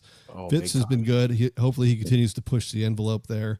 And then we have these guys with sneaky speed. Chapman has, he steals more bases than you'd expect him to. Yeah. And Yaz does too, actually. Yeah, that injury bug, though, I don't want that to become a mental thing because Lee has been hurt every year for like the last 5 years. He's missed time every year, whether it's here in North America or overseas. Yeah. He can't stay healthy, and I don't want that to become mental. And then he can't steal a base. I don't want him to be afraid on the base pass. I don't think he's the type of player that gets afraid. So far as what I've seen, he's fearless, which is a problem when you're taking on an outfield wall. But that's the only time I want him to show a little bit of maybe caution. Maybe you don't need to try and save that one run in this game in the middle of June when save some for the whole season. Eric's gone to warm up the coffee, I think. Hey, Armand, I don't know. I don't profess to know a lot. I know enough. I know enough to get by on most teams and most subjects and most sports, but tell me about the Mets. Have they got speed? What is your lineup? How is it designed heading into the year? So it looks like they're going to bat Soto second. It looks like the top of the order is going to be Lindor 1, Soto 2, Alonso 3, Vientos 4, Nimmo 5. Yeah. I'm going to say the DH, whether it's Marte or Winker, based on the pitcher, the starting pitcher, 6th. And then like the 7, 8, and 9 is going to be the catching, Torrens, Sanger, Alvarez when he gets back. Then it's going to be the second base options of Beatty and Acuna and McNeil when he comes back. Yeah. And 9th will probably be Siri and Taylor, who are center fielders. How's your speed? Acuna brings speed, Siri and Taylor because they're defenders, like more with the glove, because David Stern loves run prevention in the outfield and especially in center field, and that's why they traded for Siri from Tampa this year, and they got Taylor last offseason from Milwaukee. So like those guys like have above average speed. We don't have a lot of speed demons. Okay. And one other question for you. I was going to ask because I drafted him. I just think the sky's the limit. What is the feeling? Is there a bit of a vibe with Clay Holmes now? He goes cross town and moves from the bullpen to a starter, and not just a starter. The Mets have such high hopes. He's your opening day starter. What do you think? So Mets fans are excited because of how he performed in spring training. He had a 0.92 ERA. That's great. 23 strikeouts, 8 either 7 or 8 7 hits, 2 earned runs, 8 walks. That's great. And guess who's got him in our fantasy league? He did that in 19 innings. So he was in Florida like a lot of players before pitchers and catchers, and he was stretching himself out. And he told Mendoza when he's starting in spring training, he wants to go 3 innings to get used to being out there longer than what he was in the bullpen. Last year, he only pitched 70 innings out of the bullpen. But all I've heard from Yankee friends, Yankee family members, Yankee fans, and on other social media and podcast chat rooms, cardiac Clay, making fun of Clay Holmes, and I'm like, you're morons. I'm having chest pain. Yes, I was having chest pains. I'm like, we're converting him to a starter. He's one every 5 days. He's not being used every day or every other day out of the bullpen. Do I expect a few bad outings? Absolutely. I could see him going 2 innings, giving up 6 hits and 8 runs, and getting shellacked. But I think he's going to pitch. Here's another bold prediction. Clay Holmes will be a Cy Young candidate. What? No. Okay, how many, Armand? How many innings do you think Clay Holmes will pitch? Oh, man. He's having chest pains. I didn't say Cy Young winner. I said Cy Young candidate. Candidate. Yeah. How many innings do you think he pitches this year? Total. 140. Wow. Okay. I mean, How many did Hicks pitch last year? I think it was like around. It was like 100. Right around 100, right? Or what was it? Hold on, let me look.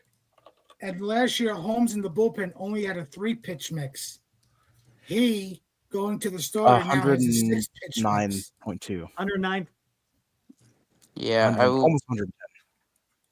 120 for Holmes at the most. I could see him Right going now, like we have 125. pitchers on the IL. Because if you guys remember in the beginning of last year, Hicks was one of our best pitchers coming out, and then he just completely ran out of gas a little bit before the All-Star break. So I could see where Clay Holmes has a few good months, and then he's going to run out of gas at some point. Armand, they're coming in hard on you, buddy. Yeah, they are. Listen, I'm just saying from what we saw last year, we were in the same situation last year. Career Hicks. relievers. He was great in the beginning, and then he completely ran out of gas at the Faded. end. He faded. Hicks is a flamethrower, correct? Where he just That's- throws straight gas. That is But true. his I'm not velocity saying- was I'm down, not so it saying wasn't Holmes like he was going 105 every pitch like he was like when he was like a reliever. When he started the season, he was sitting 97, 98. By the time he was done, he was sitting Yeah, he was 93. 94. Yeah. Eric, a couple of guys in the chat were posted in there, and maybe you want to take this. The lineup. So what do you? I just checked, and there is no lineup listed for tomorrow as of yet. We got an idea of what it's going to be. We have an idea. What do you project? I project. Oh, look who just popped in. It's going to be Wade, Adonis, Lee, Chapman, Ramos, and then after who went after Ramos? Was it Flores? Flores Would be 6. Bailey. Yeah, Bailey, I think, is going to be fifth. 8, right? Then Yaz, or it could be Yaz after Ramos. I'd have Bailey batting last, but hey. And then the last yeah. is going to be Fitzgerald, and then Bailey 8th, right? Yeah. Yaz I don't know where Yaz and Flores. I don't know if they're going to be 6 and 7, something like that. I think Flores goes 6. Maybe. I think, and I made a bold. I don't know if it was bold. And then Yaz 7, Bailey 8, Fitzgerald 9. I made a prediction on the show last night. I said Wilmer Flores could be not just a Giants bounce back player. He could be the comeback player of the year in baseball. He could. Yeah, if I he had a think- season like he did in 23, I don't see why that wouldn't. You know why, Toby? I think he's going No. to get, especially out of the gate now with Encarnacion down. Wilmer's going to actually start a season where he's going to get, if he stays healthy, like any other player, he's going to get his at-bats to start this year. And He'll get more at bats. that's been a problem for getting him into the lineup on a more consistent basis the last 2-3 years. And of course, last year, that was it was military day, a Sunday afternoon, the sun was shining, I was having a great day, and over the rail goes Wilmer, and the season was screwed after that. Fallen and I can't get up. I love that, but Yeah. not in this context. That's exactly what happened, though, right? Not in this context, though. Anyway, Right. I think he could have a bounce back year. You know, guys have come into this show. Eric and I have been somewhat critical. I have been especially critical, especially with the pitching. Guys, I don't know if this is a 79-win team or a 90-win team. Who the hell knows? They could surprise the hell out of me. All right, here's Right. here's my question for this upcoming series. How many times do you think Bailey throws out Ellie De La Cruz? Twice. I was gonna say twice. He's got him a couple times already. I'm Well, let's gonna- see. Hold on. Who's pitching? Webb isn't quick to the plate. Webb is not quick to the plate. He's but not if- quick. Verlander, I don't know if he's. I think he's got a good move to first, but I don't know if he's quick to the plate. I think LA's going to eat him up, spit him out. And then Ray, I honestly I don't know. I can't tell you. Oh. I'm gonna say 2. I mean, I Say think 2. Okay, you think he gets him twice, huh? I got 0. And I Dilly, think his wife's you've been 3 back. MIA, man. You okay? Everything good? Yeah, no, I'm chilling. Just busy. If it's 2, hear you. you're buying me a beer. If it's 0, I'll buy you a beer. Oh, there you go. Bill? Eric, on the is the just I don't know if you guys can see it. Are we only allowed to have where's I don't even see Dilly in the green room. He's up on the screen, but have we used our allotment or something, Eric? I don't even No. see him down there anymore. We could get up to 10.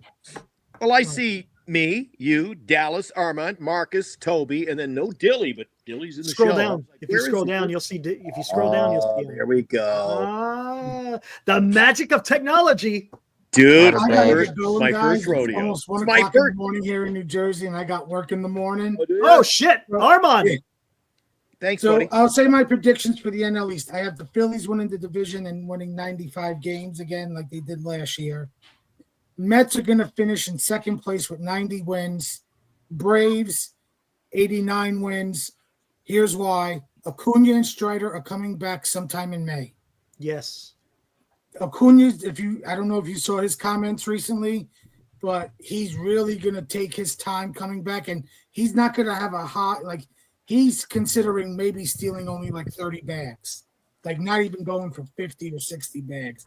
Oh, How good do you have to be? I'll only go for 30. I know, right? And he wants to stay on the field. I mean, let's face rough it, the day. time, Yeah. they won the World Series without him. Yeah, true.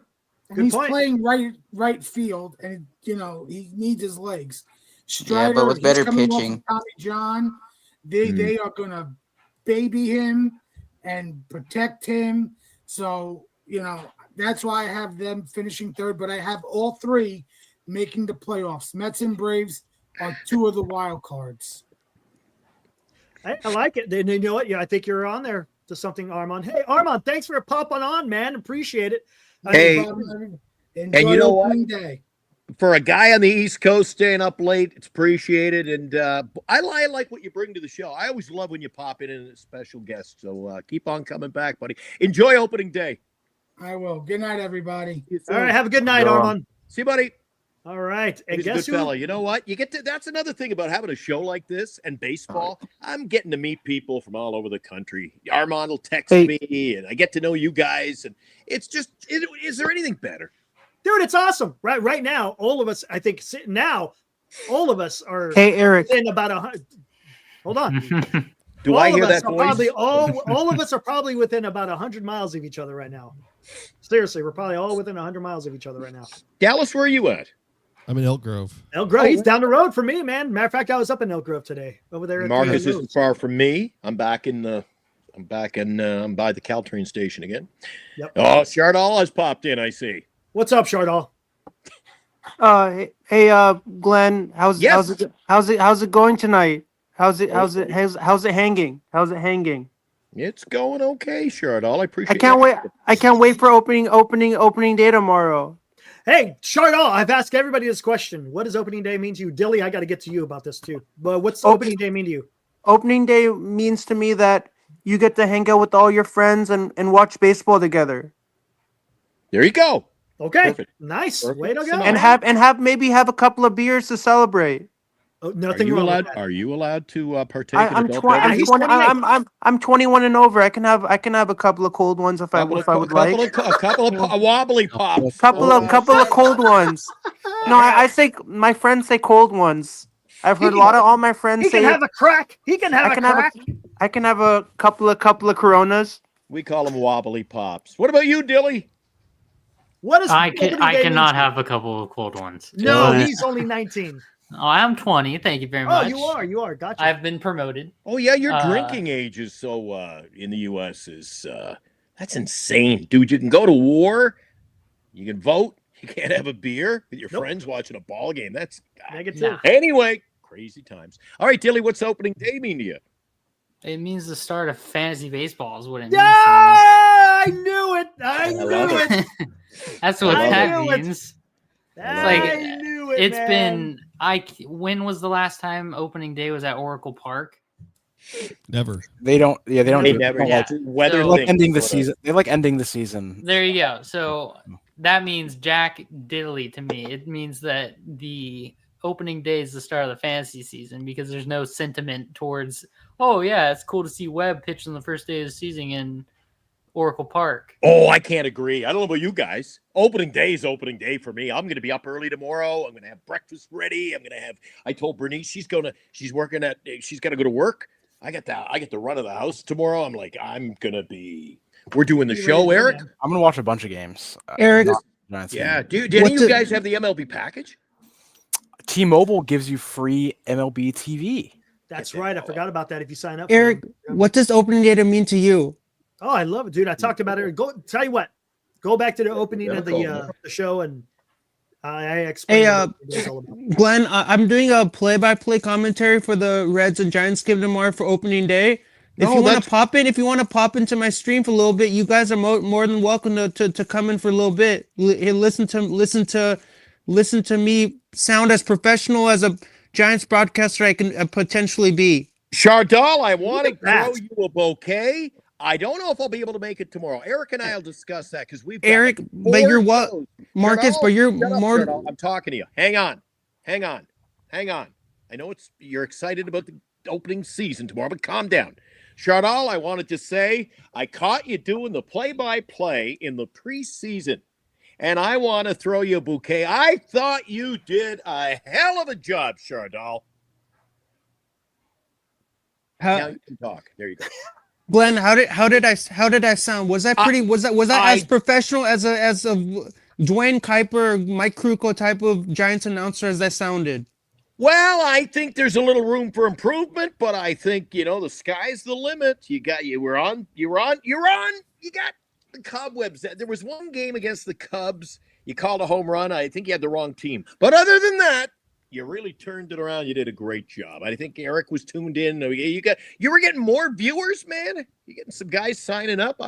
Hats off to you, buddy. You did a great job. Eric, for those of us that aren't going to be able to tune into the play-by-play stream tomorrow, can you give us like a Elliot Ramos? Yeah, there we go. Preview. Yeah. Elliot Ramos hits it high. Elliot Ramos hits it deep. That ball is out of here. Elliot Ramos just hit a 2-run bomb and the Giants lead 2-0. Hey, Pretty There you good. go. Pretty good. Chardal. Wow. Yeah. You know what? Chardal's a fan like all of us. He's having some Wow. fun. I like it. Eric and I love doing the show. Eric, how was that? That was fantastic. I'll tell you what. I'm gonna do that tomorrow. You're gonna hear more of that tomorrow when I call the play-by-play commentary tomorrow. You're gonna hear a lot of those home run calls by me. You're gonna hear a lot of those tomorrow. You gotta be ready for that tomorrow because you're gonna hear a lot. Pumped up. You're gonna hear a lot of home run calls by me. You're gonna hear a lot. Listen to Chardal. You're gonna hear a lot. Be ready for it because you don't want to miss out. I'm gonna call the whole game. And you're gonna hear a lot of home run calls. If you don't want to miss it, I'm gonna sound like Dwayne Kuiper. Okay, man. Look at this. Well, who wants to Chardal's listen to coming Dwayne in, man. Kuiper when we can listen to Chardal sound like Dwayne Kuiper? Yeah, right. And you know what? I tell you what. Time to piss off the chat because this is Giant Sports Talk Live. We always let's do. hear let's hear a Matt Chapman strikeout. You want a Matt? I'll give you a Matt Chapman home run. No. No. That's the easy part. That's the easy one. You got to let's see your. I want to hear what your call is when it's not so good news. This is beautiful. Matt Chapman throws a strikeout. All right. I don't know if we'll be seeing that until the 16th inning, but there you go. From one professional to another, Eric. We got Chardal giving us play-by-play, and we've got the man, the myth, Marcus, you're Spoken more. legend. Dan, coach. Hey, I didn't even know he popped in. Hey, Dan. He was down below. Hey, Dan, I'm doing the Giants and Reds play-by-play commentary tomorrow on my channel. You guys you're more welcome to tune in. I would love to have your support. What time you doing the show? Right when it starts, 1:10 p.m. Right when it starts, and I'm gonna do a post-game show around 3 o'clock, right after the game is over. Ooh, gonna be tough rate. You got to go up against, I'm sure, NorCal. Eric and I'll be doing a. You wanna tune in, Dan? I would love to have you on my channel. I don't think I ever had you on my channel before, so Dan, it'll be working tomorrow. It'll be an honor to have you on my channel. I love to have you on my channel. I love coming on I love coming on your channel. Yeah, well. Why don't you come on my channel? Jesus, There we go. You'll have to send me the invite. I tell you, tomorrow it's going to be a toss-up. If I got to listen to Hunter Pence, I may have to tune into Chardal. There you go. Right. Hey, I need subscribers. I'm at 357. I'm on the road to 400 subs. You guys need to go to my channel right now and click that subscribe button for me because I need to get to 400 subs. Dallas, can you feel the excitement brewing? I need to get to 400 subs. So if you guys please subscribe to the SGA Sports Talk channel. Give me some love. Go to my channel right now and click that white subscribe button. Subscribe to my channel right now. Don't wait. Do it right now. Don't wait. I can't have people waiting. Do it right now. Go there and do it right now. Hold Subscribe. on. I gotta go subscribe. I'll be right back. Okay. All right. Dan, how you feeling today, buddy? We talked to Eric. You take the honors, Eric. Go for it, Dan. Let's hear it, man. Hey, I've been asking everybody this. I'm fired up. I'm fired up tonight. I couldn't tell. We got to mute you for a second there, Cheryl. Hold on. There we go. There we go. So, tell me, man, you've been a baseball fan for many years. What does opening day mean to you, Dan? Oh, geez. Opening day is like the best sports day of the year. This is where you think the slogan, there's nothing like it, comes from. Right. I mean, I'll give it that. Opening day is just, everybody's excited. You hear your name get called. I'm thrilled. I hope Casey gets to play. Yes. And they don't send him down before the home opener, because there's nothing like having your name announced day one. You made the big league. I tell you what, I heard something today from somebody. They were talking about Cam Smith. Oh, yeah. Roster. And they Beautiful. They said the thing about Cam Smith is it takes the pressure off of him, because you remember Jackson Holiday last year came up, and it was like, it was Jackson Holiday day. Everybody's excited about Holiday and the pressure's on him. But on opening day, it's everybody's day. Mm-hmm. And so it's Cam Smith there's no one's talking about Cam Smith tomorrow in Houston. They're talking about opening day. If he comes up 2 weeks from now, he's here. The Savior's here. Remember how good point it was with Joey Bart, and Bart's here. And they did that and it puts a lot of pressure on guys. And I think that's why, I'm on my phone, so background's a little smaller here. You're good. I just didn't feel like getting in the studio. I'm gonna head out. You're right, Dan. You're right. Yeah. But I threw in the chat my prediction for the World Series is Texas over Atlanta. And I'm starting a new YouTube channel after the year start. Well, I may even start it now. It's going to be called the Odd Year Dynasty Show. Jesus Christ. For Bruce Dan's always stirring the pot. Nice. Bruce, I love Cody over at Even Year Dynasty. I'm just kidding. Wouldn't it be something though if Bochy wins it 3 in a row with the Giants and then turns around and wins on the odd years? Dude, that would be insane. he does 10, 12, 14. He turns around and does 23, 25. And you know what the talk will be. One would have to wonder. Man. Yeah. So that's a great story though. But hey, that's a hell of a prediction. Oh, maybe they need to get a better closer though than Luke Jackson. Is that who's closer for? Yep. For the Rangers? Yep. The Rangers have Luke Jackson. Yeah. Oh, wow. Yeah, I think their lineup's going to be good. I think they're going to hit. I think guys are going to have some bounce back years. Simeon had a little bit of a down year last year. I think he bounces back. I think Langford gets better. Evan Carter got sent down. He might bounce back. He might come back. You know, if I can interject, you're talking about Texas. Every year, if you look, you know who an unsung player is around Major League Baseball, no matter who he plays for. We saw the guy came into San Francisco, played 2 months, and he won the Willie Mack Award, led the team in home runs. Then he went to the Angels, had a hell of a year. You know Kevin Pillar? Oh, yeah. Playing for the Rangers. Yeah. There is, I think, the most dynamic off-the-bench player you can have. He had a hell of a year last year. Dividends. He's going to be great. And Bochy knows that is going to be great. I think it's going to be great. But I like your pick. I like Texas. I think Texas could surprise. It's just a surprise pick, but I really think Atlanta's going to bounce back, and I'm expecting just guys that had off years last year, like Riley and Olsen. You get Acuna back there, say mid-May comes back or whatever, he comes back, and Strider comes back, and I just think Atlanta, they hit like crazy in 23 season. Absolutely nuts. And then look at them down the stretch last year. Look where they were in the standings. Yeah, they came back. And they had half a team. Half a team. They could arguably be the most injured team in baseball last year. They lost everybody. Everybody of significance, and still were able to compete down the stretch. Yeah, they lost Albies, they lost Riley, they lost Acuna, they lost Strider. Yeah, they lost Michael Harris II was gone for 2 months. That's right. Yeah, and they were still competitive. That's a good young ball. Sean Murphy. Yeah. I like that. I like that club. I think they win the East, and then I think Phillies and Mets battle it out for second. And Atlanta Braves. Wow. Yeah. Hey, you know what, man? Real quick. Well, hold on, Glenn. I'm going to ask him about. I'm going to go back to Texas real quick. What do you think about their damn rotation? You got DeGrom, who's probably going to be good, right? Well, what do you make of Kumar Rocker? This is going to be kind of his.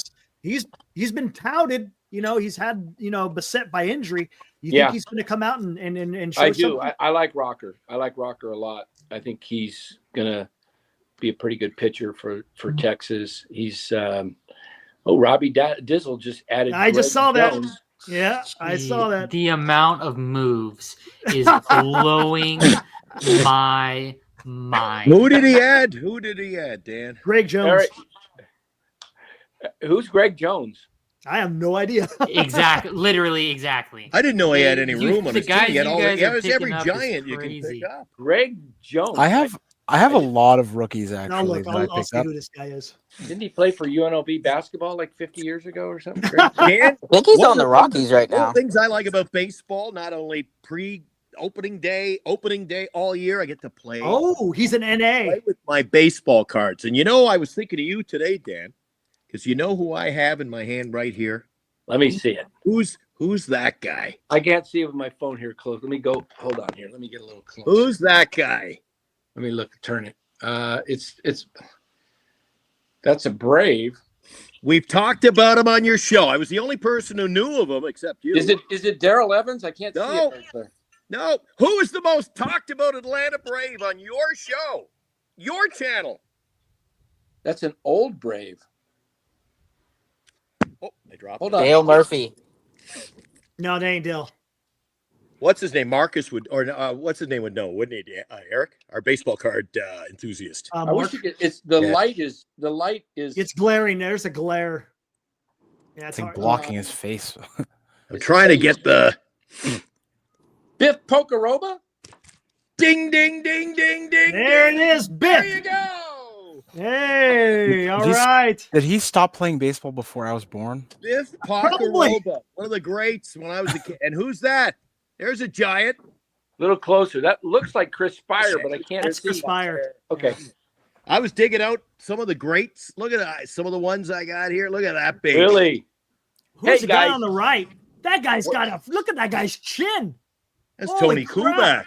You guys probably already talked about it. We spent 15 minutes on the stinking City Connect jersey. What a I'm what glad a you mess. brought that up because I was curious about that. If you guys I had like mentioned it. I like like them. it. I think it's promoting youth baseball. I think it's going to be a big seller for the kids. The only thing isn't City Connect supposed to support, like, show the pride in your city? I don't see. I don't know what it means for the city. It's got no.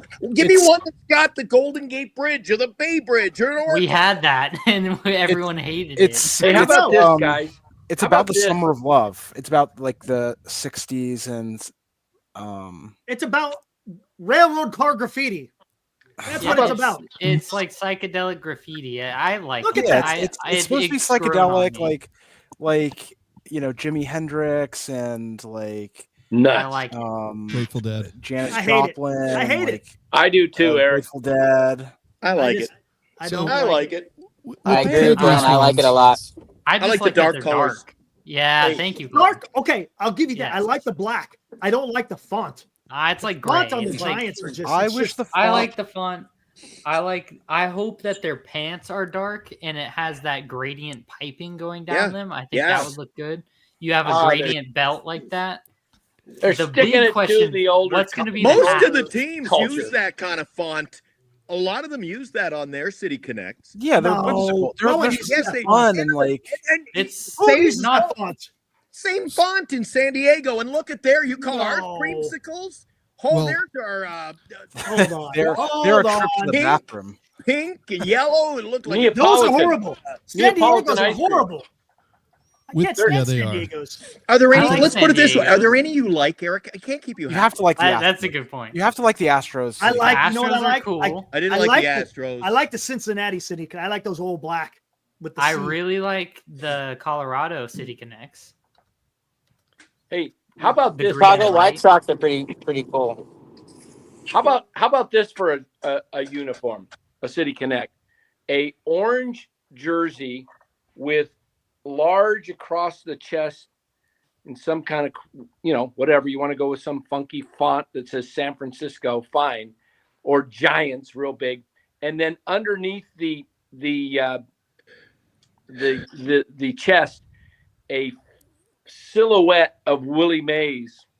That and then a Coit Tower lighting. There you up, go. There lighting you up. go. There you go. See, that's And what it's just supposed to be. though. there's It's this supposed Twitter to be page. City pride.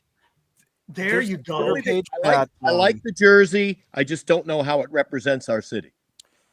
Well, I mean, the Summer of Love was very defining in San Francisco history, right? Like that's one thing that people really, people a lot of the notions about San Francisco are still due to the things that were happening in the hate in the 60s, and this is supposed to be an homage to that. That font's totally different. That I font wish- is totally different. Oh, I think thought the all- numbers are pretty close, aren't they?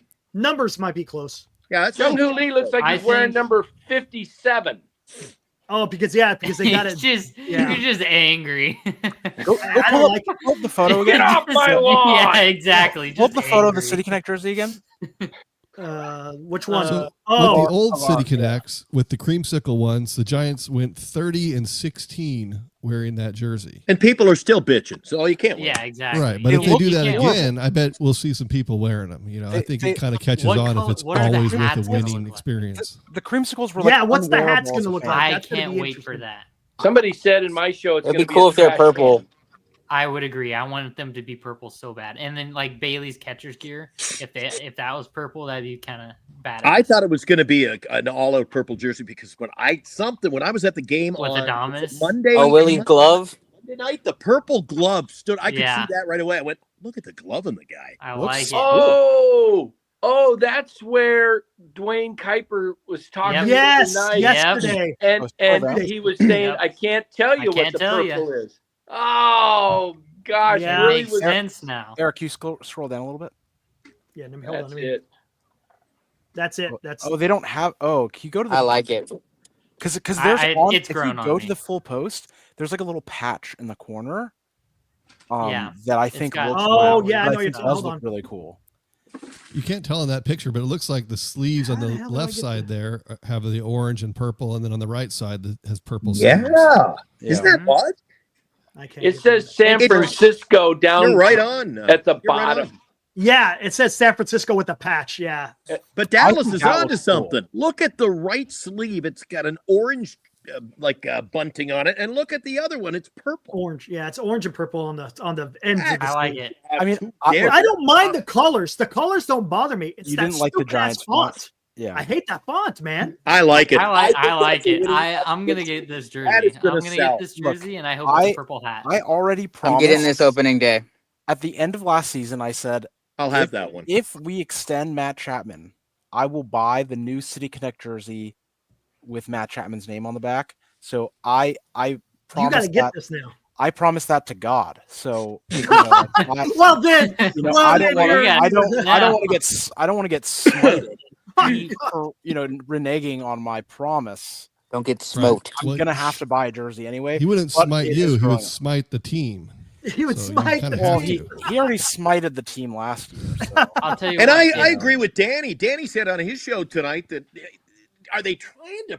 And I know you don't really like it, Dan, but doesn't it if this sells for the youth and they get more youth involved and it sells more to, we're up in a hard time right now, Major League Baseball, getting young fans, man. So whatever. I think they're going after I'm the all in. youth because I can tell the two young guys on the show love the jersey. Yeah.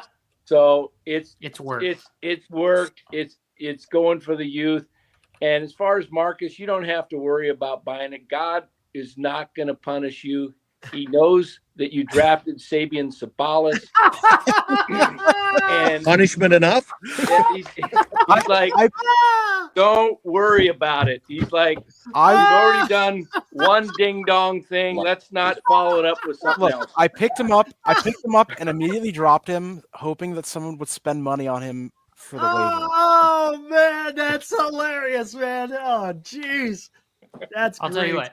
If Roop if his ERA starts with a 3 and he's still pitching in the starting rotation by the All-Star Wow, break, that's I will buy that jersey with his name on it.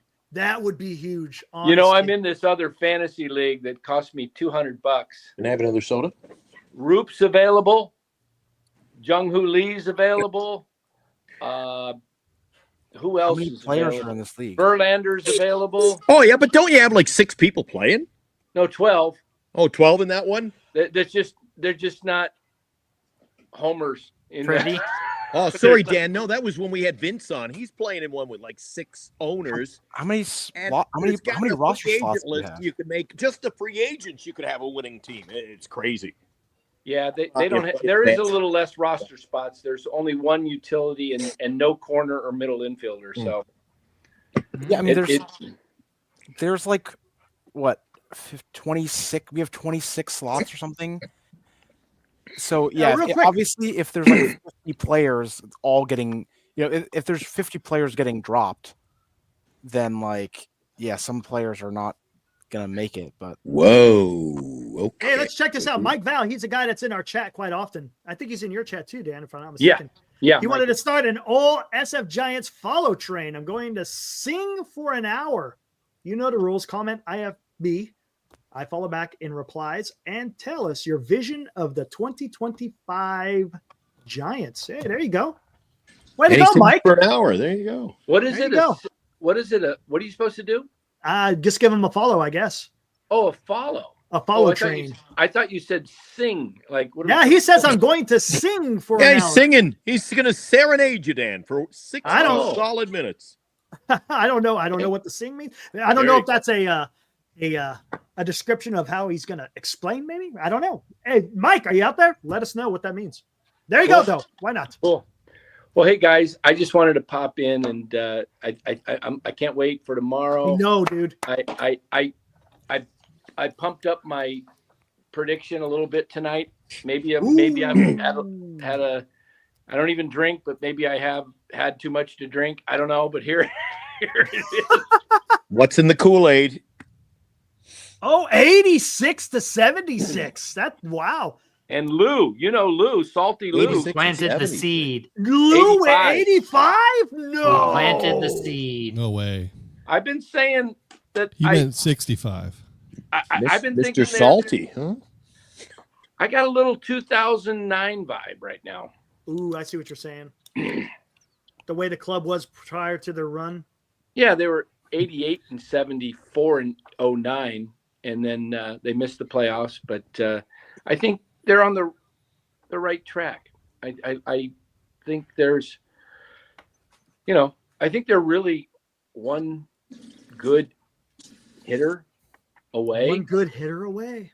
I mean, I would take a shot at one bat. Think of this. What do you think of this? He can be had. What about Kyle Harrison and Matos for Luis Robert? Now you can have Yaz and McRae on the bench. I don't think it gets it done. All of a sudden, is I it don't think they possible want Harrison has Luis a Robert. minus value right about now? No.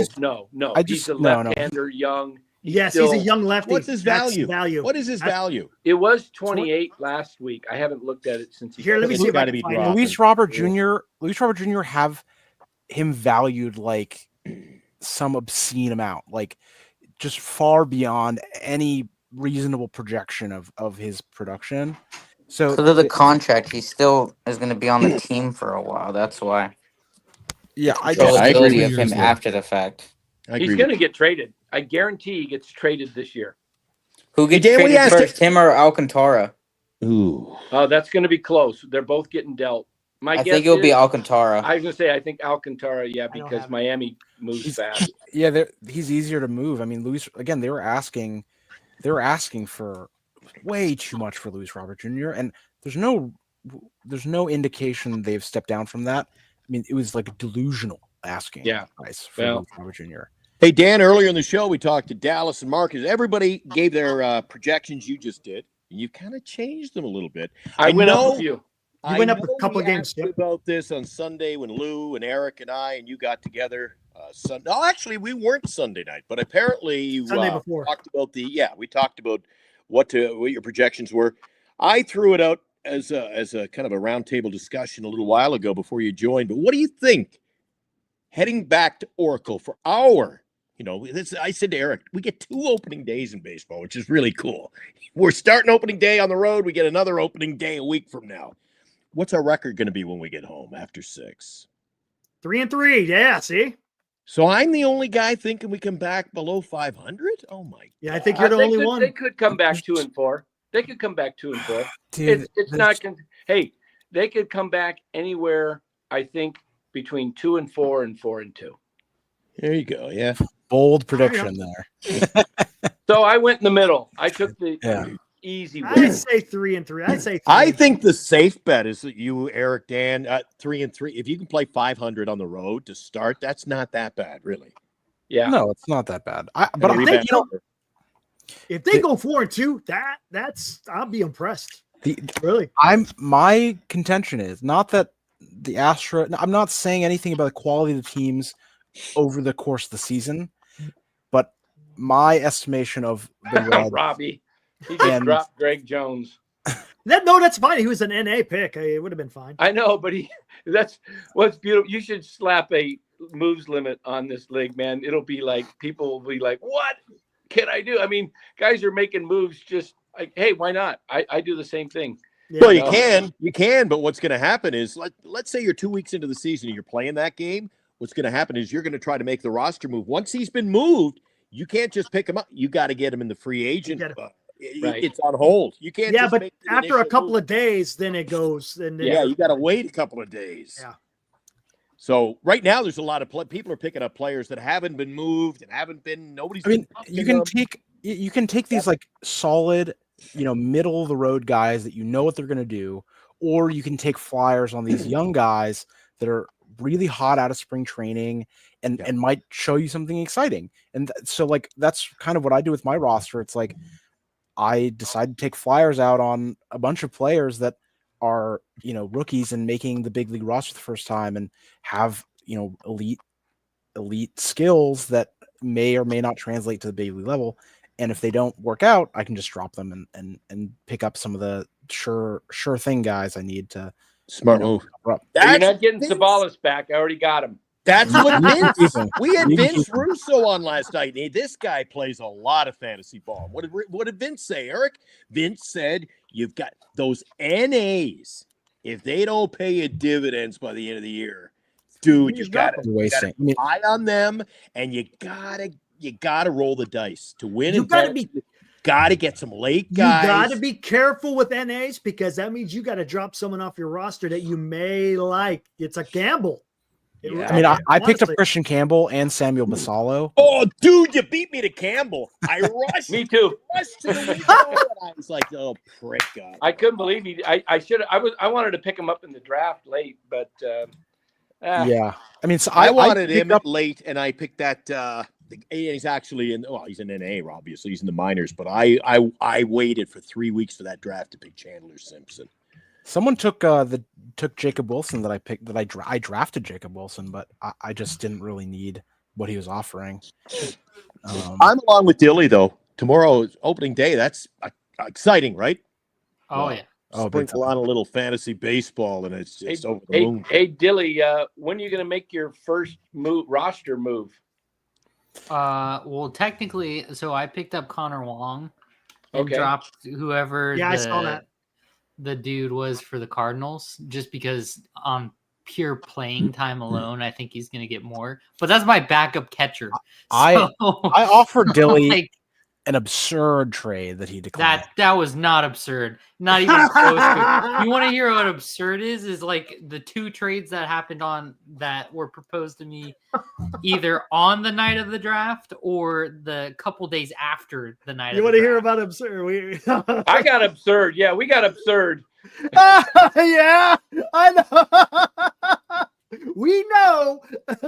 We know. Ridiculous. Oh, Johnny. But no, I'm maintaining my stance. No, that wasn't the Glenn. No, it wasn't. No, that it's wasn't this for Glenn. league. It's this league. This is, okay. Okay. I take that. I got an itch. I got a whiff of a trade today, Marcus. Proposal. Throw it out. What is it? Should I take a stride and go after? Should I take a stride and talk about Ohtani? Is that a hint enough? Oh, I see. Oh, Take a stride. Wow. And go for Ohtani. Jeez. Yeah, there you go. Yeah, I mean the trade I offered though, his whole team is injured. Well, the guys you were getting weren't though. And then They're on the IL. No, not the ones that he wanted. Not the ones you wanted. Yes, they are. That's the only reason I clicked on the ones them, he wanted. He wanted 2 guys for IL. Oh, You know the problem though. I wanted IL guys. Dan That's likes the only to reason one why. up you, and I think Marcus may be the same, and that spells trouble. He put the 2 together. I love when Dan last year would reach out to me, and he's got I call him the used car salesman after that. He's like, I gotta tell you why I want to make this trade to make your team better. I'm like, no, nothing wrong with that. Hey, honestly, it made my team better. And then he goes, oh, by the way, I want this guy and this guy and this guy. And I'm like, Yeah, if it makes both teams better, that's a good thing. Well, I traded you Ohtani for Christ's sake. I mean, you should be sending me a fucking thank you card, man. Jesus. Call a spade. I should be your best friend. and you won the league. Yeah, I don't feel bad about my trade offer at all. His whole team's injured, and I was taking 2 players off of his IL. Yeah, he does get some for a bunch of players that are going to produce a lot of points. So, like, Will did this last year, and Yeah. he did okay. He picked up a lot of injured guys, and it almost paid off. He got up there. I think didn't he get up to 3rd or 4th at one time? Somewhere around there. Toward the end, he did. He finished 5 or 6, but he was right up there. Yeah. I mean, it makes sense. It makes sense if you have a roster, you know. But it's like, and if you get a spot, and guys give up on a great player just because he's hurt, hey, why not? Yes. Any truth to this, Aaron? Aaron Loss said he was watching Dan's show. Shame on you, Aaron. But you were over on Dan's channel. That's okay. He says 1 hour ago, he says, I'm done. lots to do. I got to get out of here. Is that true, Dan? Dan? Yeah, I did. I finished. I had to get some furniture rearranged in the house, and so went and did that. Nice. But anyway, set up for tomorrow. Yeah, I was doing some stuff for the day. But anyway, I think I'm going to head out of here too. I'm sweating like crazy because I was moving all that furniture. I got to get another shower. I hate being sweaty. So I hear you, man. Hey, Dan, you got are you ready? I see the Dodgers are up in the top corner there. You're gonna be doing the the hat dance. Gonna do the hat dance. Yeah, I want to see the Giants move up somehow, get into first place in 2 weeks. That would be. You haven't had to move anything, have you? No. I mean, you haven't had the to move Dodgers after a couple of games, but I could move the Cubs to the bottom, I guess. Because by looking at that, that's right. Wrong, you haven't changed. That's last year's standings. Yeah, they'll start moving this week. Yep. This weekend, I'll move them around. Right on. What do you think of these new lids? I love these ones. Pop. I like that one. I love spring training orange. Yeah, I like the orange. It's nice. They were on sale for what did I get it for? $12. Nice. I should get that. I should get that hat. I got special. Every Giant hat except the green ones. Nothing on the sides or anything. Just the Costco special. I went back about 2 more today. Oh, they were at Costco. Oh, they don't. Yeah, they don't have them here in Costco. I'll send you one if you want me to get you one. Well, sure, love one. If you put it up on the wall, you got to change. Put it up on the wall. No, I'll make that the wall so it stands out. Yeah. Oh, that's right. Yeah. That's when I saw it. I was like, that doesn't stand out there. It's too black next to the Rockies. That makes sense. Yeah. Where is that? Yeah. Dallas got the traditional. I like that one too. I've got a couple of those. The black with just keep it black simple. with the orange. Yeah, I got the traditional on tonight. Yep. There you go, man. Oh, World Series. There we go. That's the Kansas City series, isn't it? We've got to find where did it go? Where did Buster's hat go? Was Dan in the closet? Yeah, I gotta look for Buster's hat. He's got a hat for his dog, man. This is an absurd. Talking about taking the show on the road. Mm-hmm. Yeah, I'll have to pull it out. The dog will be watching the game tomorrow on the couch. He'll be up on the couch. There he is. There's Buster right there.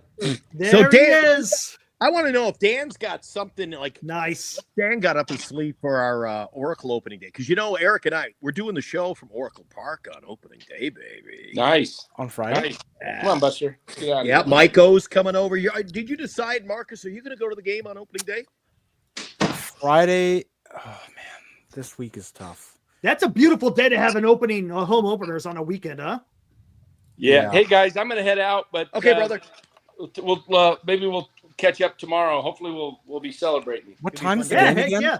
You're gonna tomorrow 1:10 start. You gonna barbecue tomorrow? Gonna do some steaks? Ooh, maybe so. Ooh, I'm gonna do some burgers myself. I'm doing some burgers, man. Oh yeah, I got burgers ready to go. I could barbecue them for sure. Absolutely. Be nice to the wife tonight, buddy. You I know you're just gonna be tuned out tomorrow. That's right. All right, guys. Points. Hey, thanks. Go Giants. Go Giants. Take it easy, Dan. Take care. Bye. Hey, buddy. All right, there's Dan. I have work, so I can't make the home opener. Oh, you can't make the home opener? Shoot. Oh, that sucks. Mike is going. Dallas, do you ever get to the games? I do, but not this first one. No, Dilly. Hey, Yeah, I saw an ad during the last game. It was the Detroit game. The Giants have specials for groups 15 plus. I'm wondering if we should get something together. Me, you, Dan, and then the plus. Get a box. That would be freaking awesome, dude.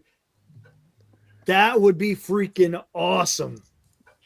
You want to talk about a freaking good time hanging out? Yeah, I better give John a call at bettercreditcards.com. Yeah, right. No kidding. Holy cow, we're talking. Now this is our first opening day together, you and I, Eric. Mm-hmm. This show isn't even a full season on. You're talking about boxes? Why not? Everyone pitch in. Time for some more I guess I got to hit the pavement and get some more sponsors, dude. Hey, if everyone pitches in, I guarantee. Oh, well, there you go. I guess. Yeah. No, it's not. We're not fighting. That Los D is in town. There was a Los D sighting. I can go to the game, the first home series against the Reds. Here we go. So that's when I'm going. Eddie wants to know if you've ever heard of a sick day, dude. I'm not gonna take a sick day. It's I have some projects that are Anthony.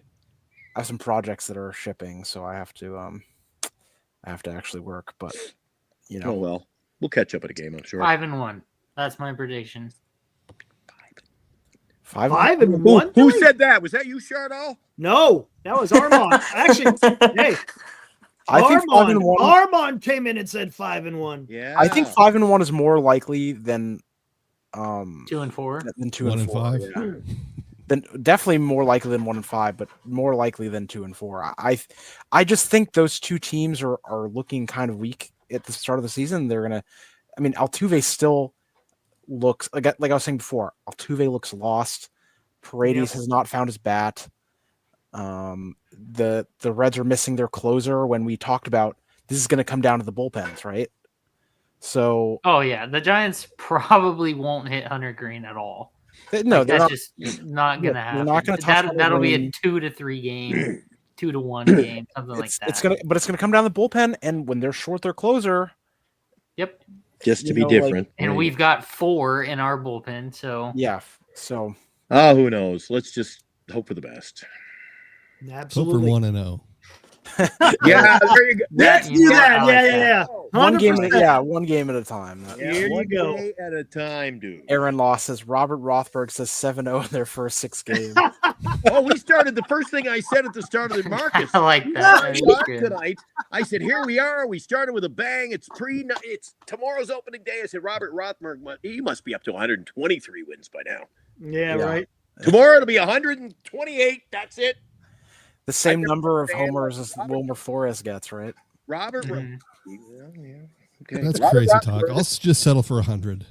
Robert Rothberg and what's his name? Greg over at Skaters. Yeah. Greg. The Giants can do no wrong. So no, he says 86. He says 86 wins. Yeah.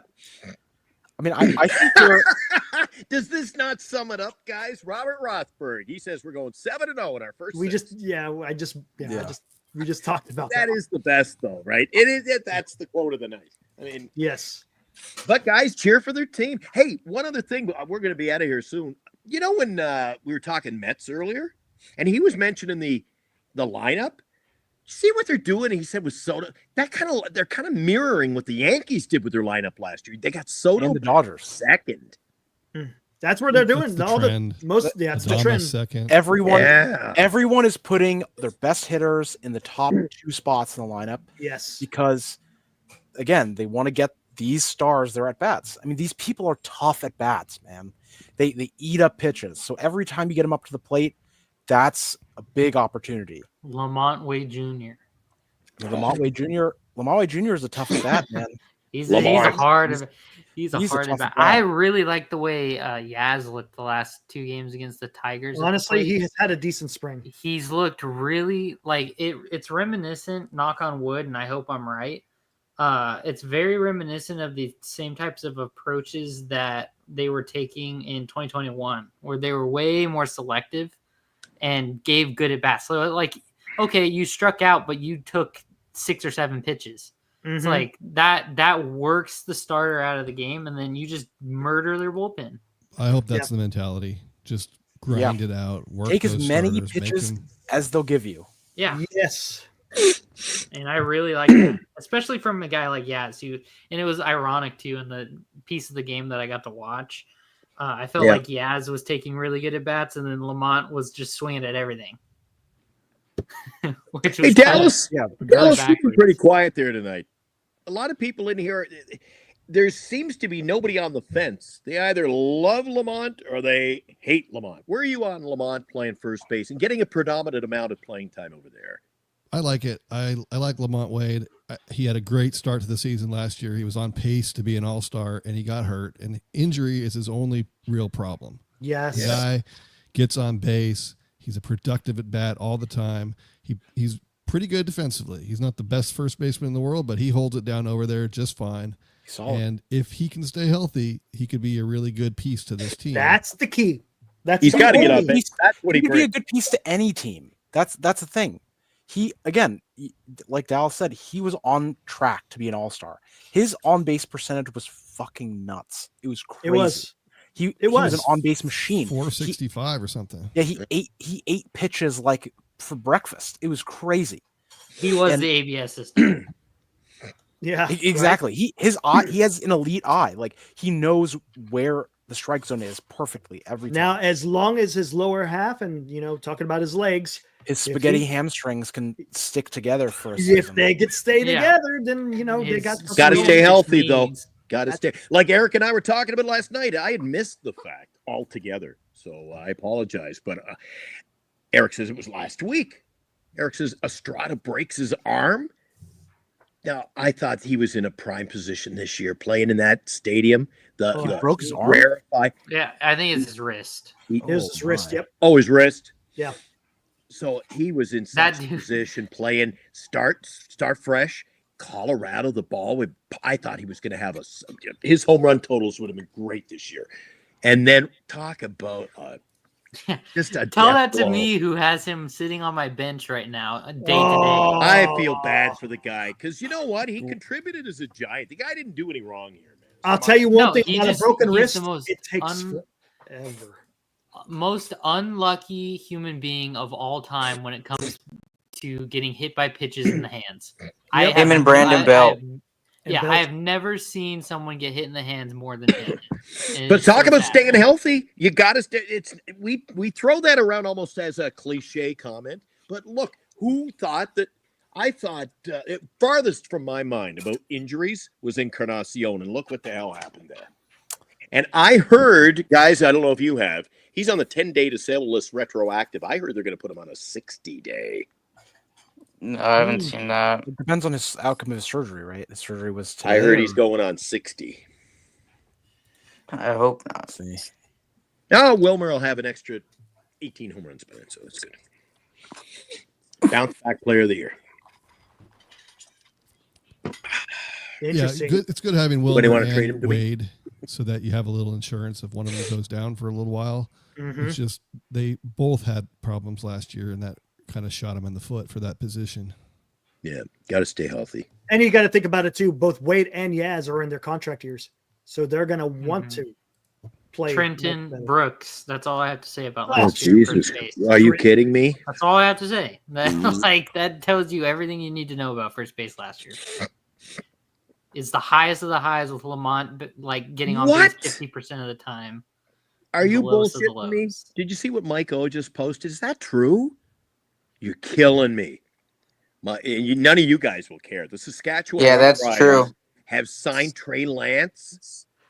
No, they reached out to him. I don't think they signed him, but they're asking him if he wants to. Ooh. Yeah, because he's getting no playing time right now. Yeah. That'd be something. Jesus, they're already sold out every game. 60,000. Jeez. There's only 380,000 people live there, and they get 60,000 sellouts for the last 50 years. I don't get it. Pricks. Anyway, you ready to go, Eric? Yeah, I think we're about done, man. This is a good damn show, man. Appreciate you guys hanging out for a little while. This is fun tonight. This is opening day eve, man. Everybody's ready to go tomorrow. Early start, 1:10. Let's begin the season. It is. Time to begin the season. Let's see. Dallas got the retro hat. Look at that beautiful hat Dallas got on. Marcus got that Wilmer Flores jersey rocking it tonight. Dilly maintains his silent assassin look over there. We never get to, he don't come out too often to play. Toby, he's in hiding, and I've got the field just because opening day tomorrow. I got Field of Dreams. There you go. And Eric's keeping us in suspense till tomorrow. I don't know. There you go. Look at that. Senior says he saw somewhere that Eldridge is battling a wrist injury. Got to be careful about that, man. I don't know. Eric breaks out the orange hair dye. Yeah. Yeah, I want to see an orange beard, Eric. An orange beard? Yeah. Oh, man, could you imagine that? Well, you can shave it. It'll grow back in 2 days anyway. No, you got a point there. Save it for the opening day broadcast. The live one at the stadium. Eric is like a professional athlete. When some of the guys I played hockey with, their playoff beard, I'm like, take me 3 years to grow it. They grow it in 2 weeks. It's like out the hair. Yep. Jesus, I don't know. This is me not shaving for a month. So it's. I mean, I shaved like here, but I've been trying to grow this out. You don't even have a 5 o'clock shadow, dude. Well, I mean, I've been shaving, the sides and here. Gotta avoiding the neck beard, but the mustache is like stylish. Yeah. There you go. I wonder if in May we should do the mustache May. Look, by May, by May, this is gonna look the exact same, and I'm not gonna touch it. So Dallas got the nice beard going. You get it all. Yeah, he's got nice, looking good. I normally just let it go crazy, and then notice, just yank you it notice out. he hides behind the microphone a little bit. You get the little salt and pepper going right here. Yeah. The mustache May. See who has the best mustache. I'm out. You do it, Glenn. Glenn's out. It's like He's like, Seinfeld. I'm out. I'm out. Come on, man. it looks. Come on. This is me for like a week. Come on. If this isn't winning, it's not gonna get any different. So if I start now, I can get the Macy's Santa Claus job maybe by Christmas. It'll be all white. Dude. Oh man. No. You young fellas, you young whippersnappers can do that. Oh my gosh. I want to get ready. I got to get a good night's sleep in. Yeah. Radio. I don't have to do radio tonight, so I'm going to take my meds, go to bed, up early. I got wings and popcorn, and I got 24 cans I got to put away tomorrow. Ready to rock. Ready to rock. I can't wait for opening day. Eric, you and I are going to have a show tomorrow morning at 8. We'll do a pregame show. We got post-game show. Guys, tune in whenever you want. I'm sure you'll find Eric and I somewhere on here. Right on. Dallas, Dilly, Toby, and Marcus. Thank you, sir. Thank you, guys. All right. Good And opening good day. luck, all you guys You who are too. participating in fantasy. Get your lineup in. Can't wait to play against you guys this year. Paul Skeens versus Sandy Alcantara. Go watch it. Be a psycho. Toby. There you Toby. go. Toby's Oh, going I to be am. hanging out. He's going to be in the parking lot. Yeah, I'm not selling anything He's tomorrow. going to have the radio going tomorrow. Yeah, nothing's being sold tomorrow. Knock him dead. All right, have a Take it good easy, one. Toby. We'll see you tomorrow night. All right, man. There was Toby. Man, that was fun. Everybody was All right, good I think tonight, we're ready to go, man. We're ready to go. Everybody was bringing it tonight. I Yes. appreciate them all. Can't wait, man. The excitement is there. The beginning of And the guests. season is upon us. We get the best guests from New York Yeah, City. I love it, dude. I just love it, dude. They This come is what up I from love. near and far. Yeah, I love doing this, man. I absolutely. I love really doing this. like the open forums like this when we get a bunch of guys just Fun. shooting the shit. Oh, dude, it's fun. I just love, as they say, shooting the shit, man. It's good Well, stuff. appreciate you, buddy. Your fantasy team sucks, but good luck this year.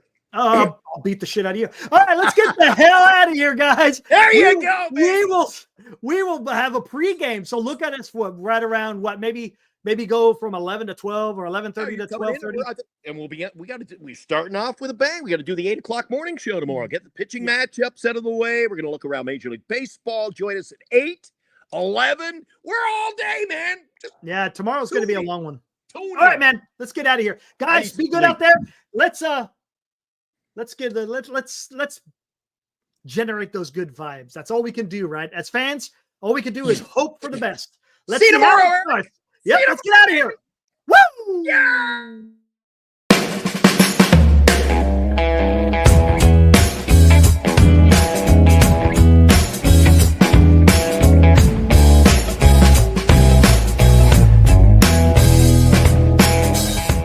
You've been watching Giant Sports Talk Live with Eric and Glenn, a Northern Lights Entertainment Broadcasting production.